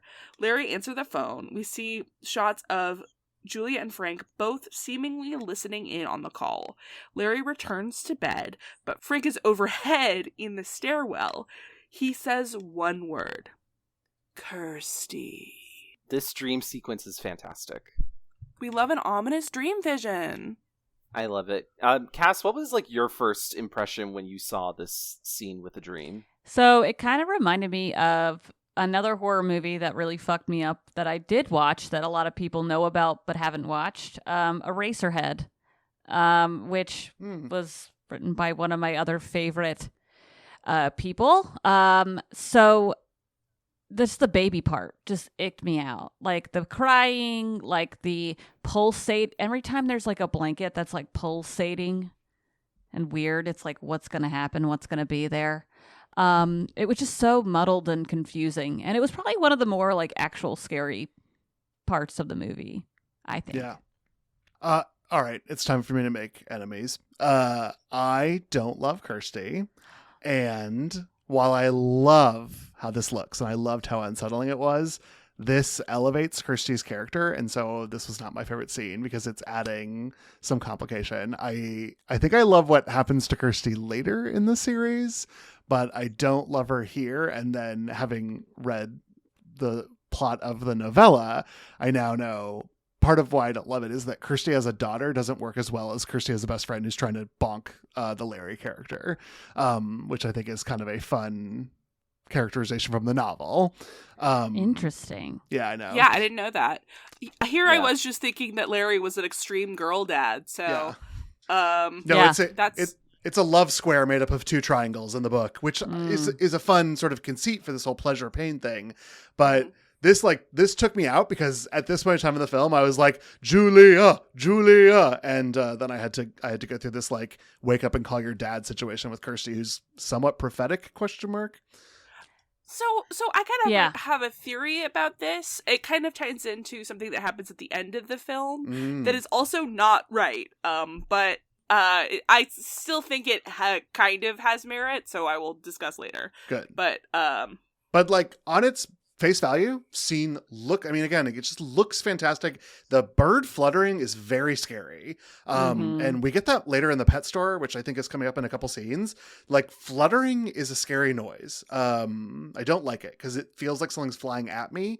And I hate it, not hate it, but I was scared of that. And that was very effective. The cloth thing, as Cass said, very unnerving. As the cloth gets bloodier, that was a really cool decision. It looks fantastic. I just wish that it was like Julia's dream. Yeah. Unfortunately, I am now David's enemy because I do love Kirsty. Sorry, David. I do too, but I can see that. I could see don't fight. Fight me. Guys, don't break up the podcast. You have to work this out. No, we won't. I am with Cass, though, in that this scene actually does remind me a bit of a David Lynch-esque dream sequence, in that it feels very weird. That it seems to be made up of random elements. Why are there bird feathers flying all over the place? Why do we hear the sound of birds flapping, but we don't actually see birds? Why is Kirsty there, and why does she look so pale and sweaty? There are so many things happening in this that don't make sense to us with the information that we have in the moment, and it adds to that surreality of the dream. So I think, again, Barker, this is his first time directing. It's not going to be perfect, but I do think he did a really good job with creating a very alien experience. in this dream sequence. I also am just like really into the idea that something is going on with this particular scene between Frank and Kirsty. Why is it that Steve is the one who bolts awake, but then Kirsty still seems to be trapped in some sort of dream? Did Steve have the same dream as Kirsty? Did something wake him up? Because he seems scared when he wakes up. And normally, whoever wakes up after a dream sequence is the one who had the dream. So, is Steve sharing this dream with Kirsty? Okay, so actually you're gonna hear part of my theory now. I think that, like that energy that we see out of the box every time it's opened, like Kirsty definitely manipulates the box a lot later in the film, but Steve touches it too. So like I think that energy has something to do with like what ends up going on specifically with Frank and Kirsty. And like for what is like the actual contents of the dream, I just kind of am right now realizing that there was a lot of stuff that I was seeing in the dream sequence that was not text. So you guys, cause like I like the birds and like the baby crying and the body. I was like, oh, that all has to do with like Kirsty's mom and like the original wife, and like she maybe died in childbirth, so she's thinking about her mom and like the death, and like she was bleeding as she was dying, giving birth, and so that's what the blood is. And but Frank is being reborn, so yeah, it's so, like this weird birth and death are all mixed I like together. That. Yeah, this is no, infinitely like, more that interesting. was all true in my brain, and I didn't realize that was it just right there. Sorry, guys. Yeah, amazing. Yeah. So in the next scene, Julia leaves and goes to a bar where a man that we will call victim number 1 comes up to her and suggests that they drink together. She brings victim number 1 to the Cotton home, and while she displays some jitters, victim number 1 switches between flirtatious and violent. They go up to the attic, and while he's getting undressed and kissing Julia, Julia grabs a hammer and hits him, killing him. Julia, her face bloody and yet excited, leaves after Frank says, "Don't look at me." We leave Frank, who we are able to see sticks his fingers into victim number 1, as Julia shakily cleans herself off in the bathroom. Julia goes back to the attic and finds the desiccated remains of victim number 1. She's horrified, but Frank reveals his newer, yet still gooey, form. Frank says, "Every drop of blood you spill puts flesh on my bones, and we both want that, don't we?" Julia agrees, and Frank invites her to embrace. He says, "Come to daddy." And before Julia can respond, Larry arrives home. Julia hides victim number 1's body and feigns illness in the bathroom. Larry leaves to get her a brandy, and Julia cleans blood off of her face. Julia goes back to the attic, and Frank tells her that they only need 1 or 2 more bodies for his recreation to be complete. However, they have to hurry. The Cenobites are looking for him. When Larry yells from downstairs to check on Julia, Frank mocks his obedience. Then he pressures Julia to stay loyal to him. After all, they belong to each other now. For better, for worse, like love, only real. The scene concludes as Julia rubs Frank's fleshless finger against her mouth. Gross. Yeah. David is freaking out right now. I loved all of the body stuff. I loved his fingers going into what I perceived as victim number 1's neck. At least that's how I read it, but really just going into the flesh anyway, shape or form was so good. I love Goo version 1. I love Goo version 2. Frank I wouldn't say an upgrade because I think they're just different. I think this is where I'm actually in like monster fucker land. I think Frank looks so good this whole time. And I loved the finger on the lip thing. This is a good version of Frank. Yeah. It's so a cool, like, Marilee's very shocked, but yes. Yeah, monster fucker in name only, no longer. No longer. I'm here. I'm ready. Yay! I mean, I wish it wasn't Frank. Yeah. Frank is the worst choice, probably, but Frank is the worst part of all of this. You have also been dickmatized. That's all it is. I have. Yeah. I have. The Rizz. The too powerful. Rizz. I'm not going to make anyone reveal if they've been in hookups like this, but I have been in hookup scenarios like this where you are with someone who then sort of questions whether or not you're going to go forward and does vacillate into this. Maybe I was never threatened the way that I feel like Julia gets threatened at the beginning of the scene, but that's very real and well realized hookup dialogue between, I mean, essentially what is a John. And I think we talked about Julia being sort of a sex worker stand-in earlier, and this really does fit that template very, very well. Well, yeah, of course, like you said, Clive was a sex worker, so he's very familiar with the way this dialogue goes. Except instead of exchange of money, it's an exchange of blood. Yeah. Which is the currency that we have here. I'm going to say it. My favorite line from this movie is not very well known, but it was in this moment when and it's from Larry, when Julia's in the bathroom and he like comes up to the door and he has a cookie and he's like, "You want a cookie, little girl?" It's my favorite part. I don't know why. But he's just such like a dorky dude. Yeah. Well, and that's what it is, because if that line had come from Frank, I would have been a little scared. But it comes from Larry, and she's instantly like, "I'm sick, babe." And he's like, "Oh no, I'm sorry that I put on my sexy persona. I'll go get you booze." Yeah. It's the 80s. I know. I want to know what kind of illness can be cured with some brandy. Everything. I mean, if they're British, it makes sense. So thank you. Yeah, that's true. You have to just Very remember true. that she's British and things are a little weird, I guess. Yeah. I think that's actually such an interesting point to bring up, though, Cass, that's your favorite line, and it is Larry kind of doing like I'm attempting to be kind of like sexy, funny sort of thing. But then Frank says something just as cringy with that "come it's to just daddy," as creepy, which becomes very relevant later. And we are squicked out, but it seems to work on Julia. So Julia is definitely like, she is digmatized, but I think it's also just like she's pulled towards this idea of something subversive. Yeah. And I do think that "come to daddy" is a line that can work in the right circumstances. It doesn't work for me for Frank because of Frank. And I think it only works for Julia because this is the best sex she's ever had in her entire life. I mean, I think that we are meant to assume that based on the fantasy that she had around the orgasm when we got the nail ickiness, that's kind of where I think we are at. And we need to keep that in mind anytime we think about Julia's motivations, is like, maybe she's never orgasmed since. Like there's no way to get there without Frank. Yeah. While we're talking about Julia, can I just say, girl, what are you doing? With the corpse?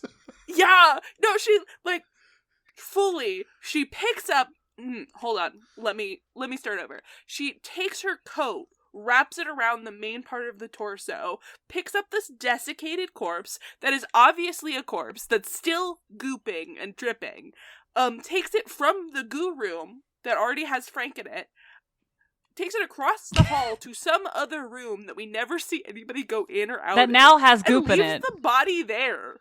Now there's 2 goop rooms. Like, what are you doing? Yeah, like, what are you doing? What is happening? Why is this the thought process? Girl. I only caught it this morning on my rewatch, Marilee, but Kirsty, during the final climax, does sneak into that room in an attempt to evade the Cenobites, and she holds her nose because it obviously smells in this storage room.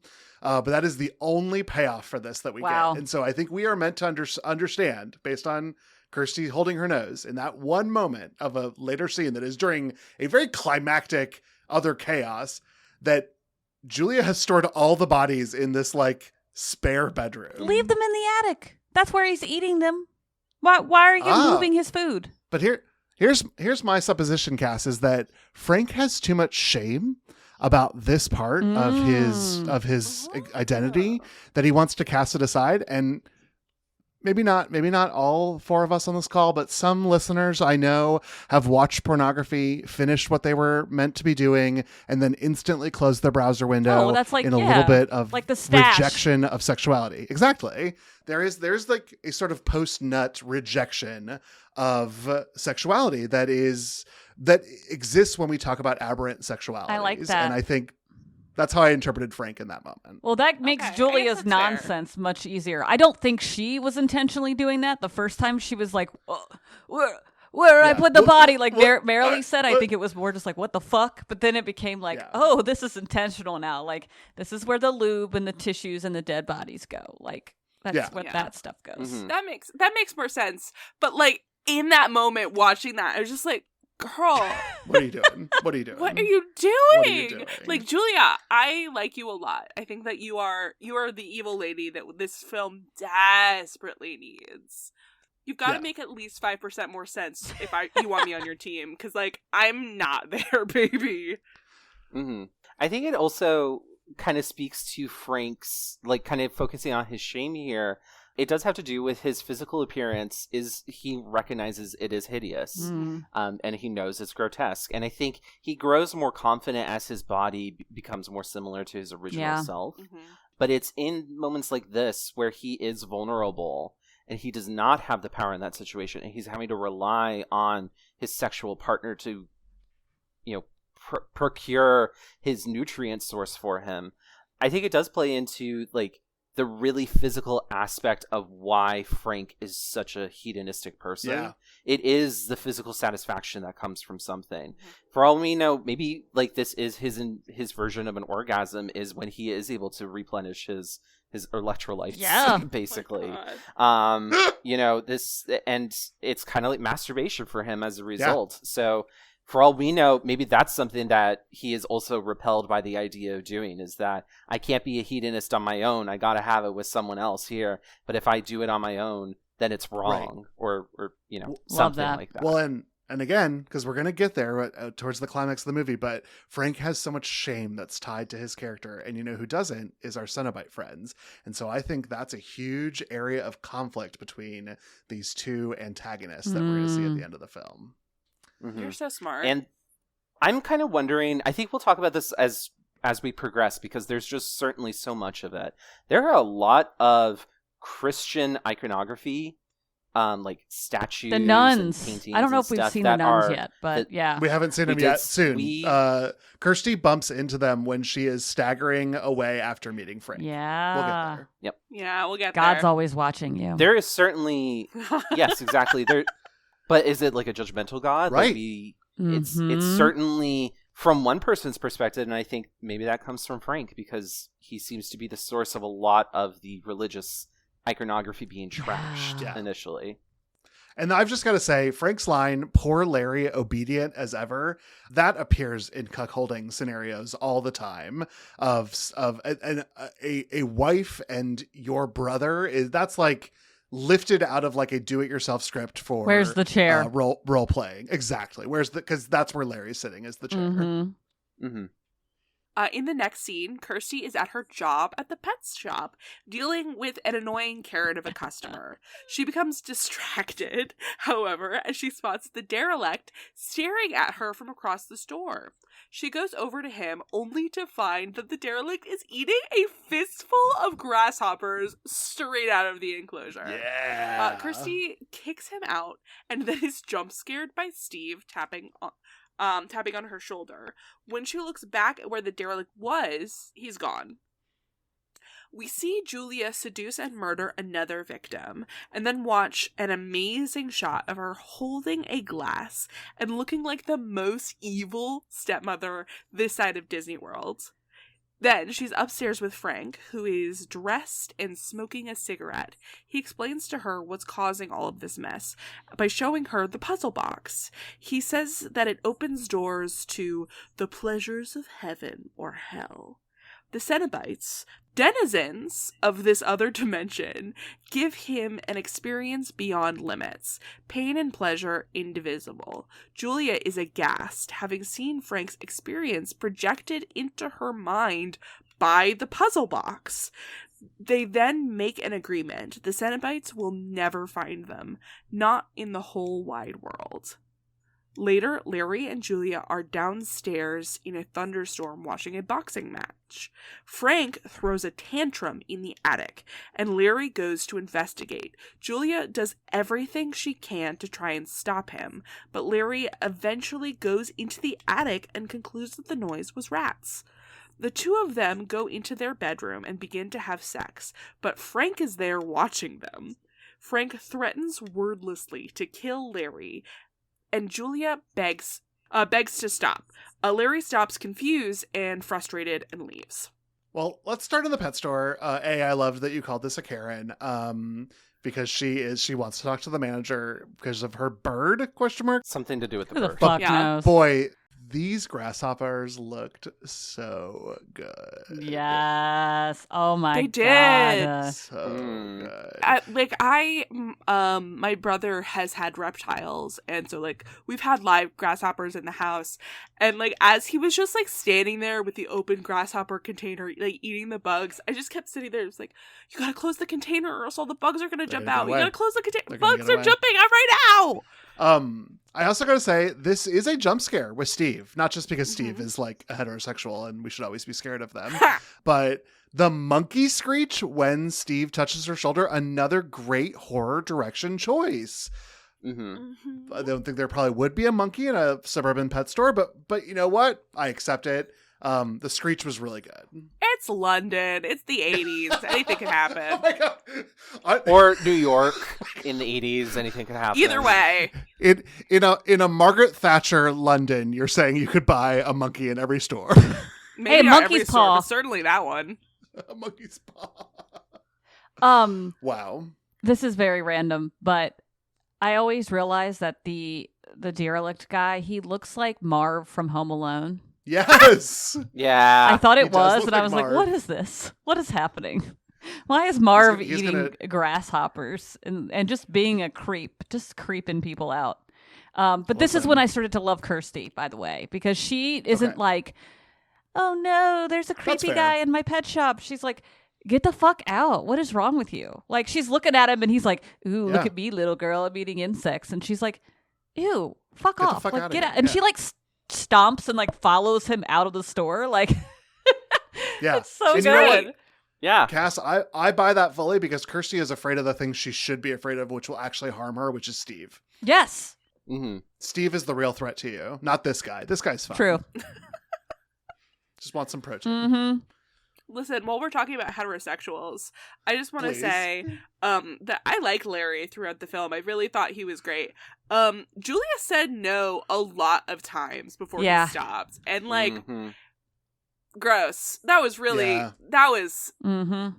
It's funny because I think we're meant to interpret that the no is for Frank, not Oh yeah, for no, Larry. like, it right? absolutely Yeah. is. But he doesn't know that Frank's there. He just Mhm. like Yeah. is Yeah. kissing his wife, and they're about to have sex, and then all of a sudden she starts saying no, and like he just keeps going for like a full half minute. And then he's Yeah, accusatory yeah. at the end. He's like, what's wrong Yeah. with you? You were like really into it, and then you got all upset. Like, why does it matter? Like, what? What Yeah. happened to the Larry that was like doing the funny voice and then offering to go get his You wife want a Brandy? cookie, little girl? Yeah. Cass. No, like it doesn't matter why, but also she just said that she was scared of the thunder. Yeah. Like anything could be going on. Like this is a great time to talk to your wife about what's going on, and instead you get mad and leave. Like what the fuck? Larry is the most Melba toast heterosexual that we have met on this podcast. Mhm. He needs a slice of cheese on him. That's all he is there for. Mm-hmm. But I will say, I did really like him getting into the boxing as a symbol for like, there is this, he has a connection to darkness. He is also ashamed of it, like his brother is. He is confused by Julia not being off-put by it because she has changed. So I did like that characterization for Larry. I think Julia's right to say no because she literally watches a rat being flayed in front of her, which, that was gnarly. Oh, Yeah. gosh. Woo! But I just think that if it had been voiceover, no, versus saying it out loud, I would have liked that scene a lot more. Mhm. Yes, agreed. I think that's perhaps some of the cultural mores of making this movie in the 80s. Yeah. That was definitely not where we are at in terms of like consent and everything. So, Yeah. Yeah, no, I just it's bringing what David was just talking about, because like he's a milquetoast guy, but he's still got like that little taste of toxic masculinity. Yeah. Like this is where he and Frank kind of like align, because they both do like that violence and they both like sex, and like they seem pretty dissimilar. It's just like this one instance where we see this darker side of who Larry is that I do think is interesting, but also like I clocked that and I didn't appreciate it, my guy. Yeah. It also Yeah. just shows a good distinction between like BDSM is a choice, whereas like that is not. You know what I mean? Yeah. Like Yeah. there is a consent there where people, you know, if you are in agreement of being like, you know, when clearly like Julia wants, I mean, she's fine with Frank pulling out a switchblade and like cutting her out of her dress, but then like when she's saying no to Larry, it's a totally different scenario. They're not synonymous with each other. And toxic masculinity has a way of confusing those things. Yeah, I totally agree. I guess we could also add to this as well that if Larry is kind of like our icon of heteronormativity, he is the most, as we said, he's the most melbatose, very basic person, and yet he still has this darkness within him. Does that say broadly that heteronormativity has that darkness inherent within it, that there is just the desire, like, well, if you are having sex, that's a good thing, so you should do it. And if someone says no, then they are doing something bad because sex is good. I think so, Tyler. And I also think that because so much of the story is tied to kink play and sadomasochism, that community is so consent forward that in a kink relationship, Julia wouldn't have said no that many times. I mean, safe word or whatever. Like, just pretend like that's not part of her play. Like, that would have been an instant stop in that community. And so to express so much visualization from the kink and leather community and then display this heteronormative non-kink relationship as not respecting that consent in the same way, I think does communicate very importantly how these two worlds are so different and why heteronormativity can be very dangerous and why queer relationships, which can still suffer from that sort of heteronormative expectations, but they're typically healthier sexually. I think we should kind of keep this idea in mind as we move on to the scene with Kirsty opening the puzzle box and speaking to the Cenobites, because I think there are echoes of that idea within that scene. Yeah, and I'm going to be annoying and talk about the book again then as well. This was spoiler I can't alert, wait. but I love this. Thank you so much for doing your due diligence. before we move on, because I don't want to avoid talking about this beautiful shot of our girl, Julia, with her glass, just looking like queen, so like a queen. Peak evil stepmother. Like so it was good. real Cruella de Vil energy, honestly. Oh my god, It was. I just love that her hair keeps getting bigger the more evil she gets. It's full of secrets. Where she keeps all her secrets. Gas. Yep. Well, in the next scene, Larry and Kirsty are eating at a Chinese restaurant. Larry is concerned that Julia is waiting for something because she refuses to leave the house. He asks Kirsty to stop by and try to make friends with Julia, to which Kirsty agrees. Back at the house, Frank is trying to convince Julia to kill Larry since Julia doesn't love him. Julia refuses, so Frank demands that she bring home another victim. Later, Kirsty stops outside the house and watches Julia go inside with a strange man. We see Julia and Frank kill this third victim as Kirsty enters the house. Kirsty goes upstairs and finds the partially desiccated third victim begging for her help, followed by Frank. He grabs Kirsty and pins her to the wall, saying, "Come to Daddy." Frank talks about how beautiful Kirsty has become. He corners Kirsty, telling her about the suffering that makes pleasure so sweet. So she punches him in his exposed guts. She grabs the puzzle box, and Frank demands he give it to her. She throws it out the attic window and runs out of the house, grabbing the puzzle box along the way.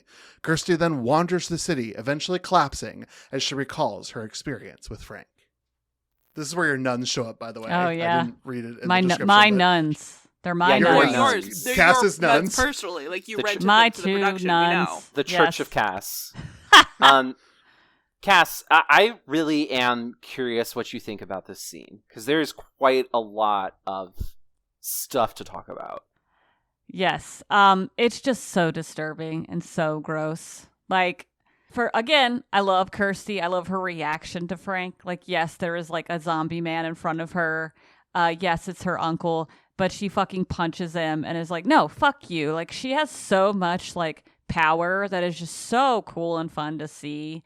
And that's why I just love her. And she just like helps me get through this entire movie because she is just doing what she fucking has to. And she's smart as shit. Like, really fucking smart. Which we'll see a little bit later on too, just how clever and smart she is. But no, I just, yeah, this is just so upsetting and weird. And then, like you said, that "come to daddy" line comes back again. And I think it's starting to show that, like, and we see this later on as well, I think that Frank is not here for Julia. Like, Julia is not his ultimate goal. He could give less of a shit about her. She is a means to an end. We know this because sex is not Frank's thing. It's not just about sex for him. His pleasure comes from something because he's experienced what the Cenobites have given him, and nothing can compare to that. That is why he says when he has sex with her very, like, earlier on, before he even meets the Cenobites, he says it's never enough. He's seeking something else and he doesn't know what it is. And, you know, in that way, Julia's kind of vanilla, I guess, because she doesn't realize that there's something more out there that is beyond the human experience. She has no idea what he's talking about. But he is just he's a twisted dude. And the way that he's talking to his, like, niece, like, is, I hate it. I hate it. So gross. Yeah, I think that like, he's really interested in, like, the taboo. Like, that's what he's looking for. Like, he was interested in sleeping with Julia specifically because it's his brother's fiance who's getting married tomorrow. Sure. And he's interested in Kirsty because she's, like, a young girl, and also his niece, and the fact that they're blood related, like, does something for him, I think, which is or he's disgusting. trying to figure out if it will, right? Like, everything that is the most disturbing in our human guidelines of life, like, is that going to get me to the point where the Cenobites will get me, right? But it doesn't. It's never what the Cenobites can provide. Yeah, I guess. I think that's actually so fascinating. Marilee, I didn't catch that, like, it's a taboo that David is really kind of chasing after here. Or not David. I'm so sorry. Frank is chasing after here. Wow. Because David Because I was just looking at you, David, as you walked off camera. Yeah, oh my God. He literally went Sorry, to go David. chase the taboo. That's what he went to Yeah, I do. was chasing it. I was Finding also my just limits. thinking, too, of our Are You My Mother podcast with Ripley that just came out as a recording, and you said David should never be trusted alone. David should have been trusted alone. Frank is interested in pursuing the taboo. As you said, he gets off on getting with his brother's fiance the day before the wedding. He wants Kirsty because that's his beautiful looking niece. And for all that the Cenobites are capable of doing physically, I think that there is an ideological pursuit that Frank is trying to go after.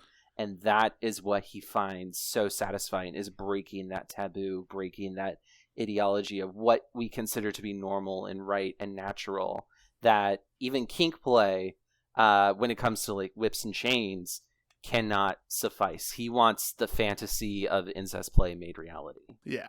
Well, and I think you hit the nail on the head with that, which is that his interest in the limits and going beyond the limits is also so selfishly motivated for Frank versus consensually motivated, because incest play is done between two consenting adults who do not actually carry those roles. It is a role play, and that is a lot different than engaging in sexual violence against someone that you knew when they were a child, which he invokes very specifically. And it's that sort of crossing the line that I think turns Frank into an always villain rather than, like, even a sympathetic antagonist or a sympathetic villain, because this is crossing a line that is really, it's really more about his selfishness than it is about any behavior individually. I love that. That's such a great way to point that out. Yeah. That being said, he says the line, "Some things have to be endured, but that's what make pleasures so sweet." And I got a little weak in the knees. That was a good line. Do you think That's it's a the good line. voice? Do you think the it's voice his a little bit, which voiceover? is, it's not his voiceover. It was dubbed by somebody else. Mm-hmm. But the voice does a lot for me. The voice does a lot for me, Tyler. But it is just a good line. It is a very keep the roses, send me the thorns. Like, it's hot. It's hot in a kink way. I would agree. Before we move on, Yeah. I just want to shout out how wet Frank looks the whole time. Still Like, so they wet. really are basting that man. He's glistening. Between shots. It's goopy. He's It's lubed great. up. I love it a lot. Yes, totally agreed with that. In the next scene, Kirsty wakes up in a hospital, the last thing in her fading memory being a blooming red flower. A nurse, who is watching a white flower bloom on the television, sees Kirsty waking up and leaves to get the doctor without answering Kirsty's questions. Kirsty can't remember what happened or how she got to the hospital, so the doctor pulls the puzzle box out of his pocket and asks if it jogs her memory. The doctor departs, leaving the puzzle box with Kirsty. She picks it up, triggering static on the television. As the sound of a music box twinkles, Kirsty is entranced by the puzzle box, eventually figuring out how to open it. The music distorts and cuts out entirely as suddenly a wall opens to an unending labyrinth. Kirsty walks down this labyrinth, hearing the same sound of the baby crying from her dream, and then flees in terror as a monster chases her. She falls out of the labyrinth and back in her room. She can hear the monster screeching from behind the now sealed wall. Kirsty picks the puzzle box back up and tries to undo whatever she did to summon the monster. But the TV makes whiny sounds as it displays static. Suddenly, a bell rings out. The walls glow, and the television shows the blooming red flower from her memory. Blood fills the IV bag, eventually bursting it open. Light bulbs explode as one by one the Cenobites appear. Pinhead finally speaks, saying, "The box. You opened it. We came." He explains that the puzzle box is the means to summon the Cenobites, and even though Kirsty didn't mean to open the box, the Cenobites must take her. Kirsty thinks quickly. She makes a deal. She will take the Cenobites to Frank Cotton if they let her go. Pinhead does not agree, but instead says, maybe. But if she cheats them, then the Cenobites will tear her soul apart. In a flash of light and the ring of a bell, the Cenobites leave. Woo! So fucking good. This is Yes. so good. This is, to me, one of the moments that makes film so fucking exciting. Yes. I think this is... So, we've talked a lot about how Barker has ups and downs. I think this is fucking peak horror filmmaking. There is something so alien and wrong and mysterious and fantastical about everything that goes on in this scene. We have visual metaphor. We have a weird scorpion monster in a labyrinth from which a baby is crying. We have 4 BDSM priests manifest in electricity as light bulbs explode. And then there is a guy talking about how you opened a box, we came, we have to take you, even if you didn't mean to open the box. And no tears, please. It's a waste of good suffering. Like, what a good fucking line. So That's good. really good. Oh, so Good line. good. Oh, yeah. It just, holy shit. I mean, yeah. It's everything. It's absolutely It's everything. The doctor acts so weird here, though. Like, just going back a little bit, like especially around the box, it almost made me wonder if he was like in on it somehow. He's so accusatory. He's like, "Why do you have this box? Yeah. Where'd you get?" Yeah, like what? It's a box, dude. Like, chill out. right? Okay, thank you for validating that because I just kept feeling like, what is going on? For sure. Yeah. Real quick, I do want to talk about each of the Cenobites that we have on hand. We've kind of discussed them passively, but I want to do little shout outs. So first of all, we have Pinhead, played by Doug Bradley. He is pale and his head is covered in pins. He is known as Pinhead mostly because of the fandom that developed around this movie series. Called him that, but in this film he is credited as the lead Cenobite. Next up we have the female Cenobite, played by Grace Kirby. She is also pale and bald. She has metal wires in her neck, exposing a wound on her neck that appears similar to a vulva. The chattering Cenobite is played by Nicholas Vince. His head is one large mound of flesh, except for wires bound around his jaw, pulling his lips open to reveal bloody teeth that never stop chattering. And finally, we have the Butterball Cenobite, played by Simon Banford. He is essentially a sentient ball of flesh. He wears sunglasses that cover eyelids that have been stitched closed, and he continuously and slowly and audibly licks his lips. So good. Ooh. So good. Gross. A real He's murderer's my row favorite. of iconic movie Yeah. monsters. Plus, there's Love that them all. two-headed monster who's like has a head for his dick. It's great. Mm-hmm. Yeah. So much going on with that guy. Yeah. He's actually my least favorite part of the movie. I'll be honest, just because he feels kind of shoved in as maybe like a hangover from the novella. Yeah. But He it is like well spotted. He is the engineer. He is the leader of the Cenobites. I would say they probably changed that up quite a bit for the movie. Yeah, Pinhead is a much cooler leader. Sorry. Mhm. it works so well in a book, though. It Sure. could work so well in a book Mhm. for someone to have two heads, but in reality, in the 80s, designing something with two heads isn't as scary as Pinhead, who is tremendously more frightening. Hell yeah. Or any of these four. And says truly the are coolest shit. terrifying. Like, Oh, So it yeah. just has the best lines. absolutely. Great. I won't belabor it, but I do just want to again approach the idea that the Cenobites are set against Frank.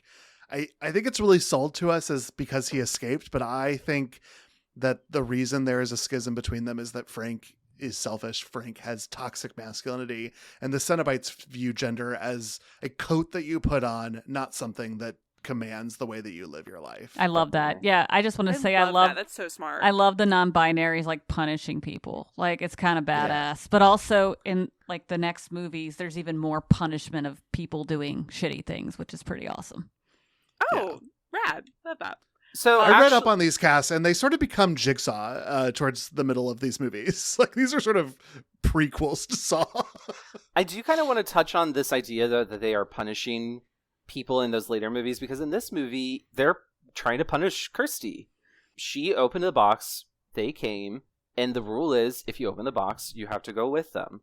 Even though she says that she did it by accident, and then thinks quickly and says, like, hey, what if we do an exchange here? I'll lead you to Frank if you leave me alone. She's And so smart. Pinhead just says maybe, and they'll punish her if she misled them.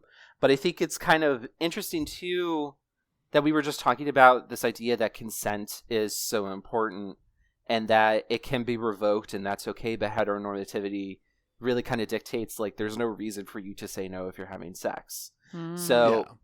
if we kind of take this idea that consent should not be just should be revoked if you feel uncomfortable or that you feel something bad is happening, what does that kind of say if the Cenobites hear Kirsty saying, no, stop, don't do this, and they just kind of say, like, maybe we'll think about it? Well, I'm glad you asked, Tyler, because this is another change from the novella in which the Cenobites are like, oh, well, if you didn't mean to do this, we have rules and stuff, but we can sort of explore a different way of looking at this.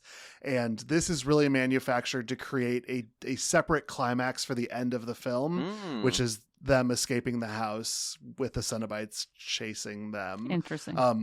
And this, I think, again, is where I was like, ugh, fucking Kirsty ruining this shit.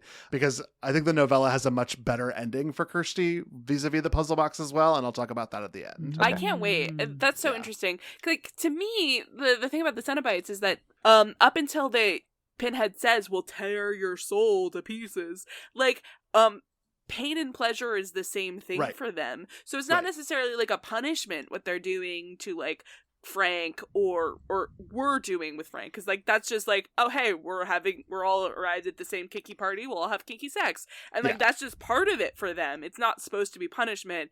If Kirsty misleads them, then there'll be punishment because she was a naughty girl. But like the consent issue is a whole other thing that I really am glad to know that it was different in the novella. Thank you, David. Mm-hmm. Yeah, that makes me very happy to hear. Yeah, I'm very curious to read the novella now. Yeah, I'm going to. Yeah.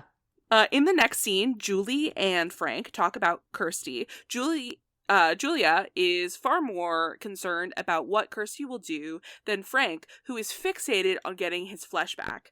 My brother will be home soon, he says. Downstairs, Julia meets with Larry. She tells him to come upstairs so that Larry can see something in the attic. We then see Steve at the hospital. Kirsty has gone missing, and he suggests that she could be at Larry's house. We return to Julia, drinking and smoking in front of a mirror. A hand, Larry's hand, caresses her face.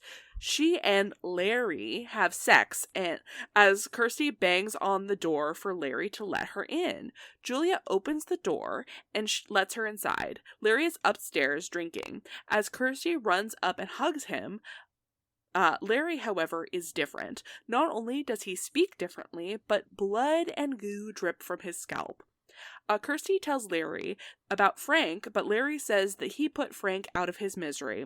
He promises to go to the police once he feels better, and then caresses Kirsty's face, asking if Frank hurt her. Kirsty insists on seeing the body, and Larry relents. Before she goes, Larry touches her arm, and then he pokes his eye. Kirsty sees the desiccated body in the attic, and then the door behind her closes as the bell rings. The Cenobites are here. Pinhead points to the body and says they want the man who did this. Kirsty rushes out of the attic, saying that giving Larry over was not part of the deal. Yeah. This is great. I love the caress on Julia's face. Just Andrew Robinson's acting. So good. Incredible. So really creepy. Yeah. Also, I loved that tail goop on his head. It was like really immediately you knew what had happened. It looks like he literally just smashed like Larry's face onto his face. Like, you know, like the blood is all the way around his face. Like, come on, Kirsty. It's almost like Larry's scalp is a bad toupee for Frank. Yes. Yeah. Face toupee. I really think it's interesting about how, like, when Frank completes the process, he looks exactly like Larry, and it started with Larry. Like, when the blood, like, in that very first scene with, like, the skeletal Frank on the floor, when he was saying, like, his blood healed me, I need more, I kind of thought that he meant he needed more of Frank's blood because of like that DNA connection. So I always thought it was interesting the way that things ended when that was my thought of how, like, what he meant in the beginning. Yeah, I think that's actually kind of interesting then, because he does become his brother essentially.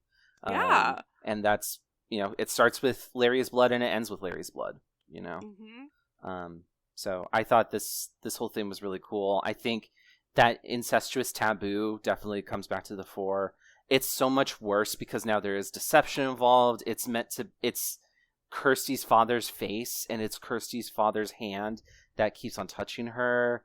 And it's so unbelievably creepy in a way that actually, going back to David Lynch, Twin Peaks Fire Walk With Me, I think also plays with a lot of that same discomfort, because truly, like, I think horror so rarely touches upon the idea of incest as horror, unless it's played for something that's like kind of classist, like Hillbillies in Deliverance. Right. In this, it's people who are really upper middle class or upper class, just period, who are having this weird incestuous dynamic, and not everyone is informed about what's going on. And it really plays into part of what makes so much of this really disturbing beyond just the Cenobites appearing. That's so good. And I'm so glad that you picked up on that David Lynchian stuff, because I love David Lynch. And so I think that's probably why I ended up loving this movie so much. Just the connections. I'm so there with you on that. Yes, so good. Yeah. All right, so we have Kirsty rushing downstairs, initially blocked by smiling Julia, before meeting with Larry. Kirsty shouts that they have to run, but Larry tells her to stay at the house. He then says, "Come to Daddy," in the exact way that Frank did, which causes Kirsty to realize the awful truth. Frank absorbed and stole Larry's skin, and Larry is the desiccated corpse in the attic. Kirsty tears into Frank's cheek and runs, but is caught by Julia. Frank pulls out his knife, intending to stab Kirsty, but Kirsty rolls out of Julia's grasp. Frank stabs Julia as Kirsty runs up the stairs. Frank sticks his fingers into Julia's flesh, absorbing the last of her life force before he begins to stalk Kirsty up the stairs. After successfully hiding from Frank in the room with all of the dead bodies, Kirsty exits onto the stairwell landing. Sobbing, she doesn't notice Frank quietly leave the attic until he flicks open his knife. Just like earlier, he forces Kirsty into the attic. She trips and falls over the corpse of her father, giving Frank time to gloat that Larry was dead long before we ever touched him. Frank says that everything is all right now, that dear old Uncle Frank is here. Suddenly, lights glow through shuttered windows as the familiar music box tune plays. The Cenobites have returned because they needed to hear Frank admit his identity with his own lips. Pinhead says to Kirsty that this isn't for your eyes, as Frank is caught by chains, but Kirsty stays to watch. Frank's flesh is pulled and distorted as he says to Kirsty, Jesus wept before he is torn apart. Another just like, so good. yes, like Yeah. so fucking cool and crazy, man. Yeah, So absolutely. Also, Yeah. sorry, but I kind of thought about the Doctor Who flesh alien lady that they just spray with Oh, water. Cassandra, moisturize me. I love Pinhead saying this isn't for your eyes as a comparison to Frank saying don't look at me, because both are about not seeing something, but one of them is this isn't for you versus I'm ashamed of this thing. Mhm. And that's another way of looking at Frank as sort of like this closeted, and that's what the Cenobites really have against him, is all of this shame and heteronormativity and toxic masculinity is antithetical to the Cenobites, who we can view as types of heroes because they essentially save Kirsty from Frank's attack. Yeah, Mhm. 100%.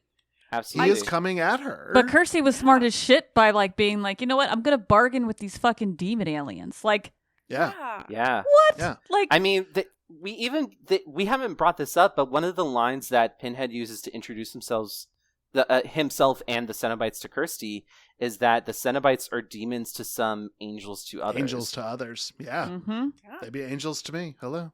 Yeah, and Cenobite itself is the name for like a monastic person who is like in a temple. So like, no way. yeah. So they're Oh, that's which so cool. I didn't know that. also, you know, unnerves me because it's like, okay, if these guys are, you know, Pinhead's the leader, but I have always been led to assume that there's someone above him, that there is some type of entity or god or overlord Yeah. that is getting them, that has made the rules is that they follow, right? Mhm. And Yeah. that and I honestly I'm blanking on everything that happened in the newest movie, but I think that's part of the whole thing with the Cenobites is like they were not, and I'm going to sound so dumb for not knowing this lore, but like they were made that way. Like their faces and what they look like are like representations of like their distinct pain and pleasure that they became part Right. of. So Well, I think we even get some of that in this film. Even if we don't know all of the deep lore, I think a lot of it gets communicated by what you see. Yes. Jesus wept, just what a motherfucking baller line. Mhm. Oh, it's so Just- good. because it means so many things. I guess my initial interpretation was Frank looking at this pleasure and pain that he's experiencing and being like, you know, when Jesus went through this crucifixion, that little guy, he cried. But I'm here like tolerating it because I'm a badass. But I also think that you could take it as like Jesus cried for the sins of humanity. And here I am sort of embracing sin. I am sin incarnate. I just think it's a metal line by itself, but any interpretation is just incredible. Oh, that's so smart. It's I love actually that. really kind of cool on another level too, because Barker did not know that was the line he was going to give. That was an improvised line. Barker thought he was going to say something else. wow. So Pinhead says that this isn't for your eyes, but Kirsty stays to watch, and then like all the Cenobites attack and everything. After saying that they would maybe leave, do you think that by Kirsty participating in the Cenobites thing, like that's why they're like, oh, okay, so you are cool with kink shit, and that's why they wanted to bring her? Maybe. I do start to see Kirsty being connected to this world in other ways than just accidentally opening the puzzle box. And I do think that makes her fair game for entrance into this realm of pleasure and pain because she doesn't shirk away from it in the same way that she didn't shirk away from the derelict eating the crickets, who we will later learn is part of that world as well. I do think that Kirsty is close enough to this that I can see sort of the leaving so soon line that we're about to get. But I don't think it was ever set up that like there is a line that she crossed and therefore she is fair game. And I think that's part of why I don't love Kirsty as much, because the rules with Kirsty are a little bit hard for me to understand.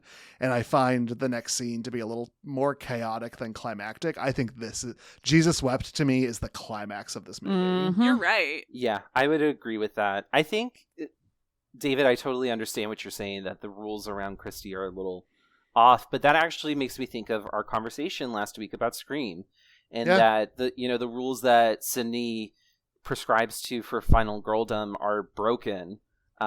She gets to be the final girl after she has sex. I think Kirsty, in a way, is similar to Sydney in that regard, in that it is implied that Kirsty has sex with Steve. I think also she is a lot more proactive as opposed to reactive from the jump, which I think a lot of final girls have to kind of learn that. And I think, too, she is willing to stand up to her enemies and tell them to go to hell in her initial, like, meeting of her. Yeah. Mm-hmm. Like, that's normally something that develops in the character, like, in the sequel. Like, in Aliens, Ripley says, "Get away from her, you bitch." Whereas in the first one, she is more having to react and do stuff on the fly to get rid of the alien. So I think if we are going with this idea that Kirsty exists in, my favorite word, the liminal space of what it is to be a final girl in this media, in this franchise, then I think the Cenobites who really also prescribe to their own morals, that pain and pleasure are mixed together, these opposing forces are mixed together. It's kind of Fae-like in a way. Like with the fairies, they have their own rules that you have to kind of follow. Mm-hmm. I think the Cenobites see that there is something about Kirstine and her permeability with the rules that says, like, okay, actually, maybe she should come with us. I think she would be a good fit and make a good Cenobite. But at the same time, I would also accept that the Cenobites saved her from an attack that Frank as Larry was about to perpetrate, and to them, saving her is punishing her, is saving her. It's like, because those concepts are so linked, why wouldn't she go with them to paradise? Yes. / pain. I also think that Frank was more important to them at that moment. Like, he broke a stronger law than she did and accidentally opening the box. So they're like, we have to, priority-wise, like, Frank is our priority right now. Totally. Yeah. Well, now that Frank's dealt with, Kirsty goes to leave the attic. She rushes downstairs, but she is stopped by the female Cenobite, who slowly stalks her back up the stairs. Kirsty sees Julia's corpse, the flesh from her face gone, and her body chained as she lays in bed holding the puzzle box. Kirsty wrestles the puzzle box from her grip, then turns as Pinhead appears behind her. "We have such sights to show you," he says, before Kirsty is able to put the box back together, dispelling Pinhead. She does the same for the female Cenobite, and the house begins to collapse. Steve enters, looking for Kirsty. Kirsty runs into the chattering Cenobite and then dispels him too. Steve is almost attacked by the Butterball Cenobite, but the Cenobite is crushed by the collapsing masonry of the house. Kirsty and Steve reunite to open the front door, only to be attacked by the monster from the labyrinth.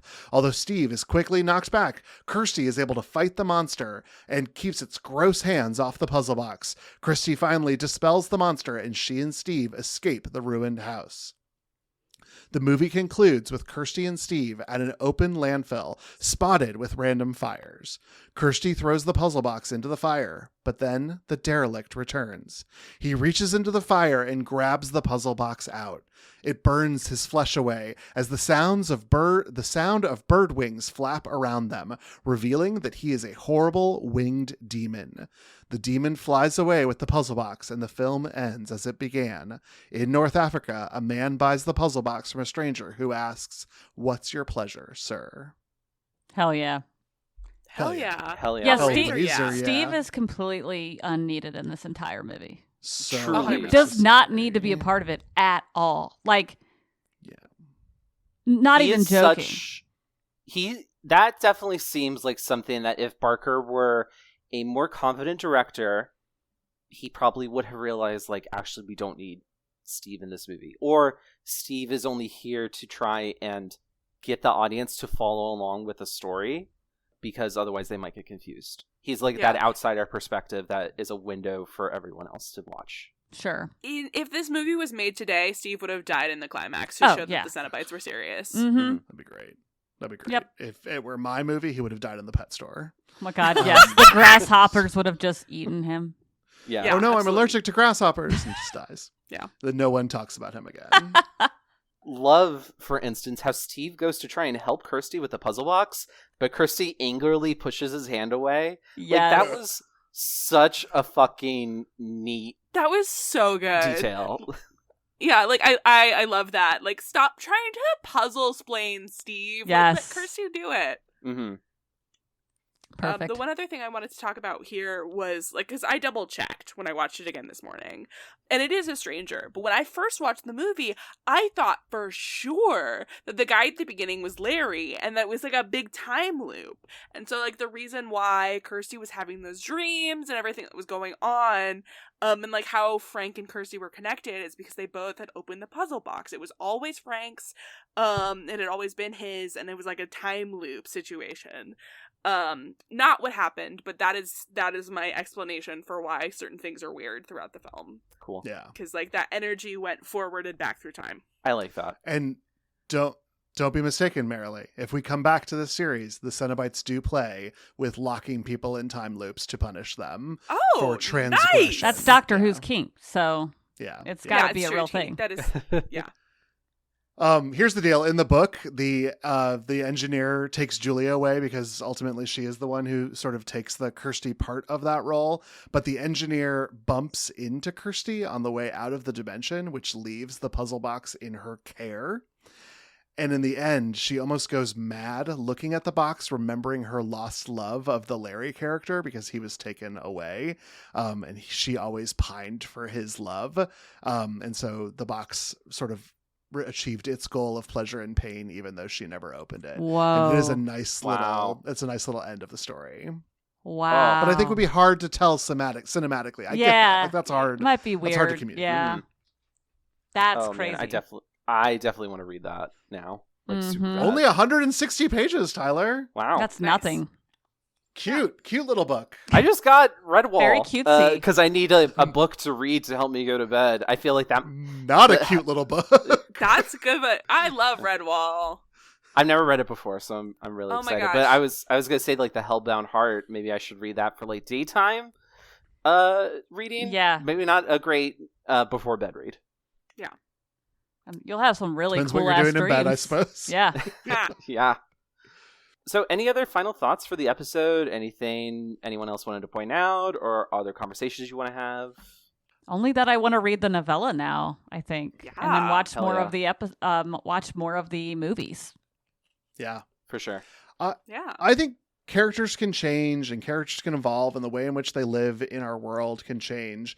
I do think it's a little sad reading some of Barker's comments about how he views Pinhead as being a little distorted. He in particular was very, very upset when Pinhead got added by Dead by Daylight because he's not a slasher. And in other films, after Barker no longer had his rights to the films, he is sort of turned into like this, like, summon him and he'll kill your enemies for you. And that is a little antithetical to the entire idea of the Cenobites that we're talking about for this film. 9 sequels is, they certainly made a lot of movies with this. One of them was made just so that the Weinstein brothers could maintain the rights to the series, and was screened one time. What the fuck? And now is only available on home media. Wild. Yeah. That sucks. Yeah. Well, thank you so much for listening to this episode. Please remember to rate, review, and subscribe wherever you get your podcasts. If you want to read about our experiences in a dimension where pain and pleasure are the same, come find us at Fear Coded Pod on Twitter and Instagram. Cass, if folks want to hear more from you or follow you on social media, where can they find you online and all of the great things that you're up to? Oh, sure. So I am personally Gonk Binary on Instagram and Twitter, which is another type of alien non-binary creature. Yeah, it is. And like I said, I have a podcast with my partner Tommy where we watch every episode of every Star Wars TV series. Distant Echoes SW is where you can find us on Twitter and Instagram. And currently we are finishing up our experience of pain and pleasure watching Droids, the 1980s cartoon. Ooh, it's been so much fun, Cass. I love it. It has been so It Real really delight. is great. I keep thinking about, like, that Match My Freak little video that you made. Like, I think about that all of the time. Like, the amount of replay that has gotten in my brain. I'm so glad. Is honestly embarrassing. I'm so It's such- glad. It was so wonderful. Thank Cass, you. for better or worse, that's was my introduction to that song. So anytime that song is used in other videos, I think about C3PO. Good. Amazing. As You you should. should. Yeah, As you exactly. should, as you should. Tyler knows.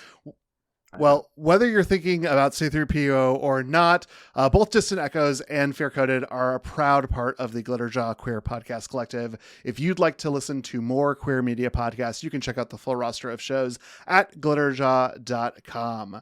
But you can join us here next time as we appreciate some quality family time with 90s icons Mulder and Scully as Fear Coded digs into an extra spooky episode of The X-Files.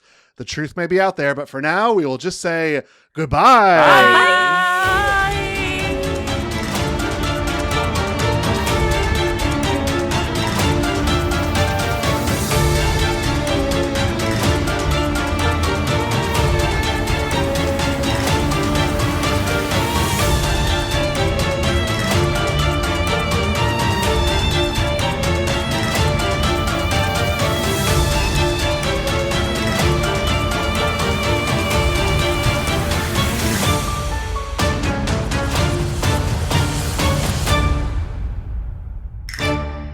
You want a cookie, little girl?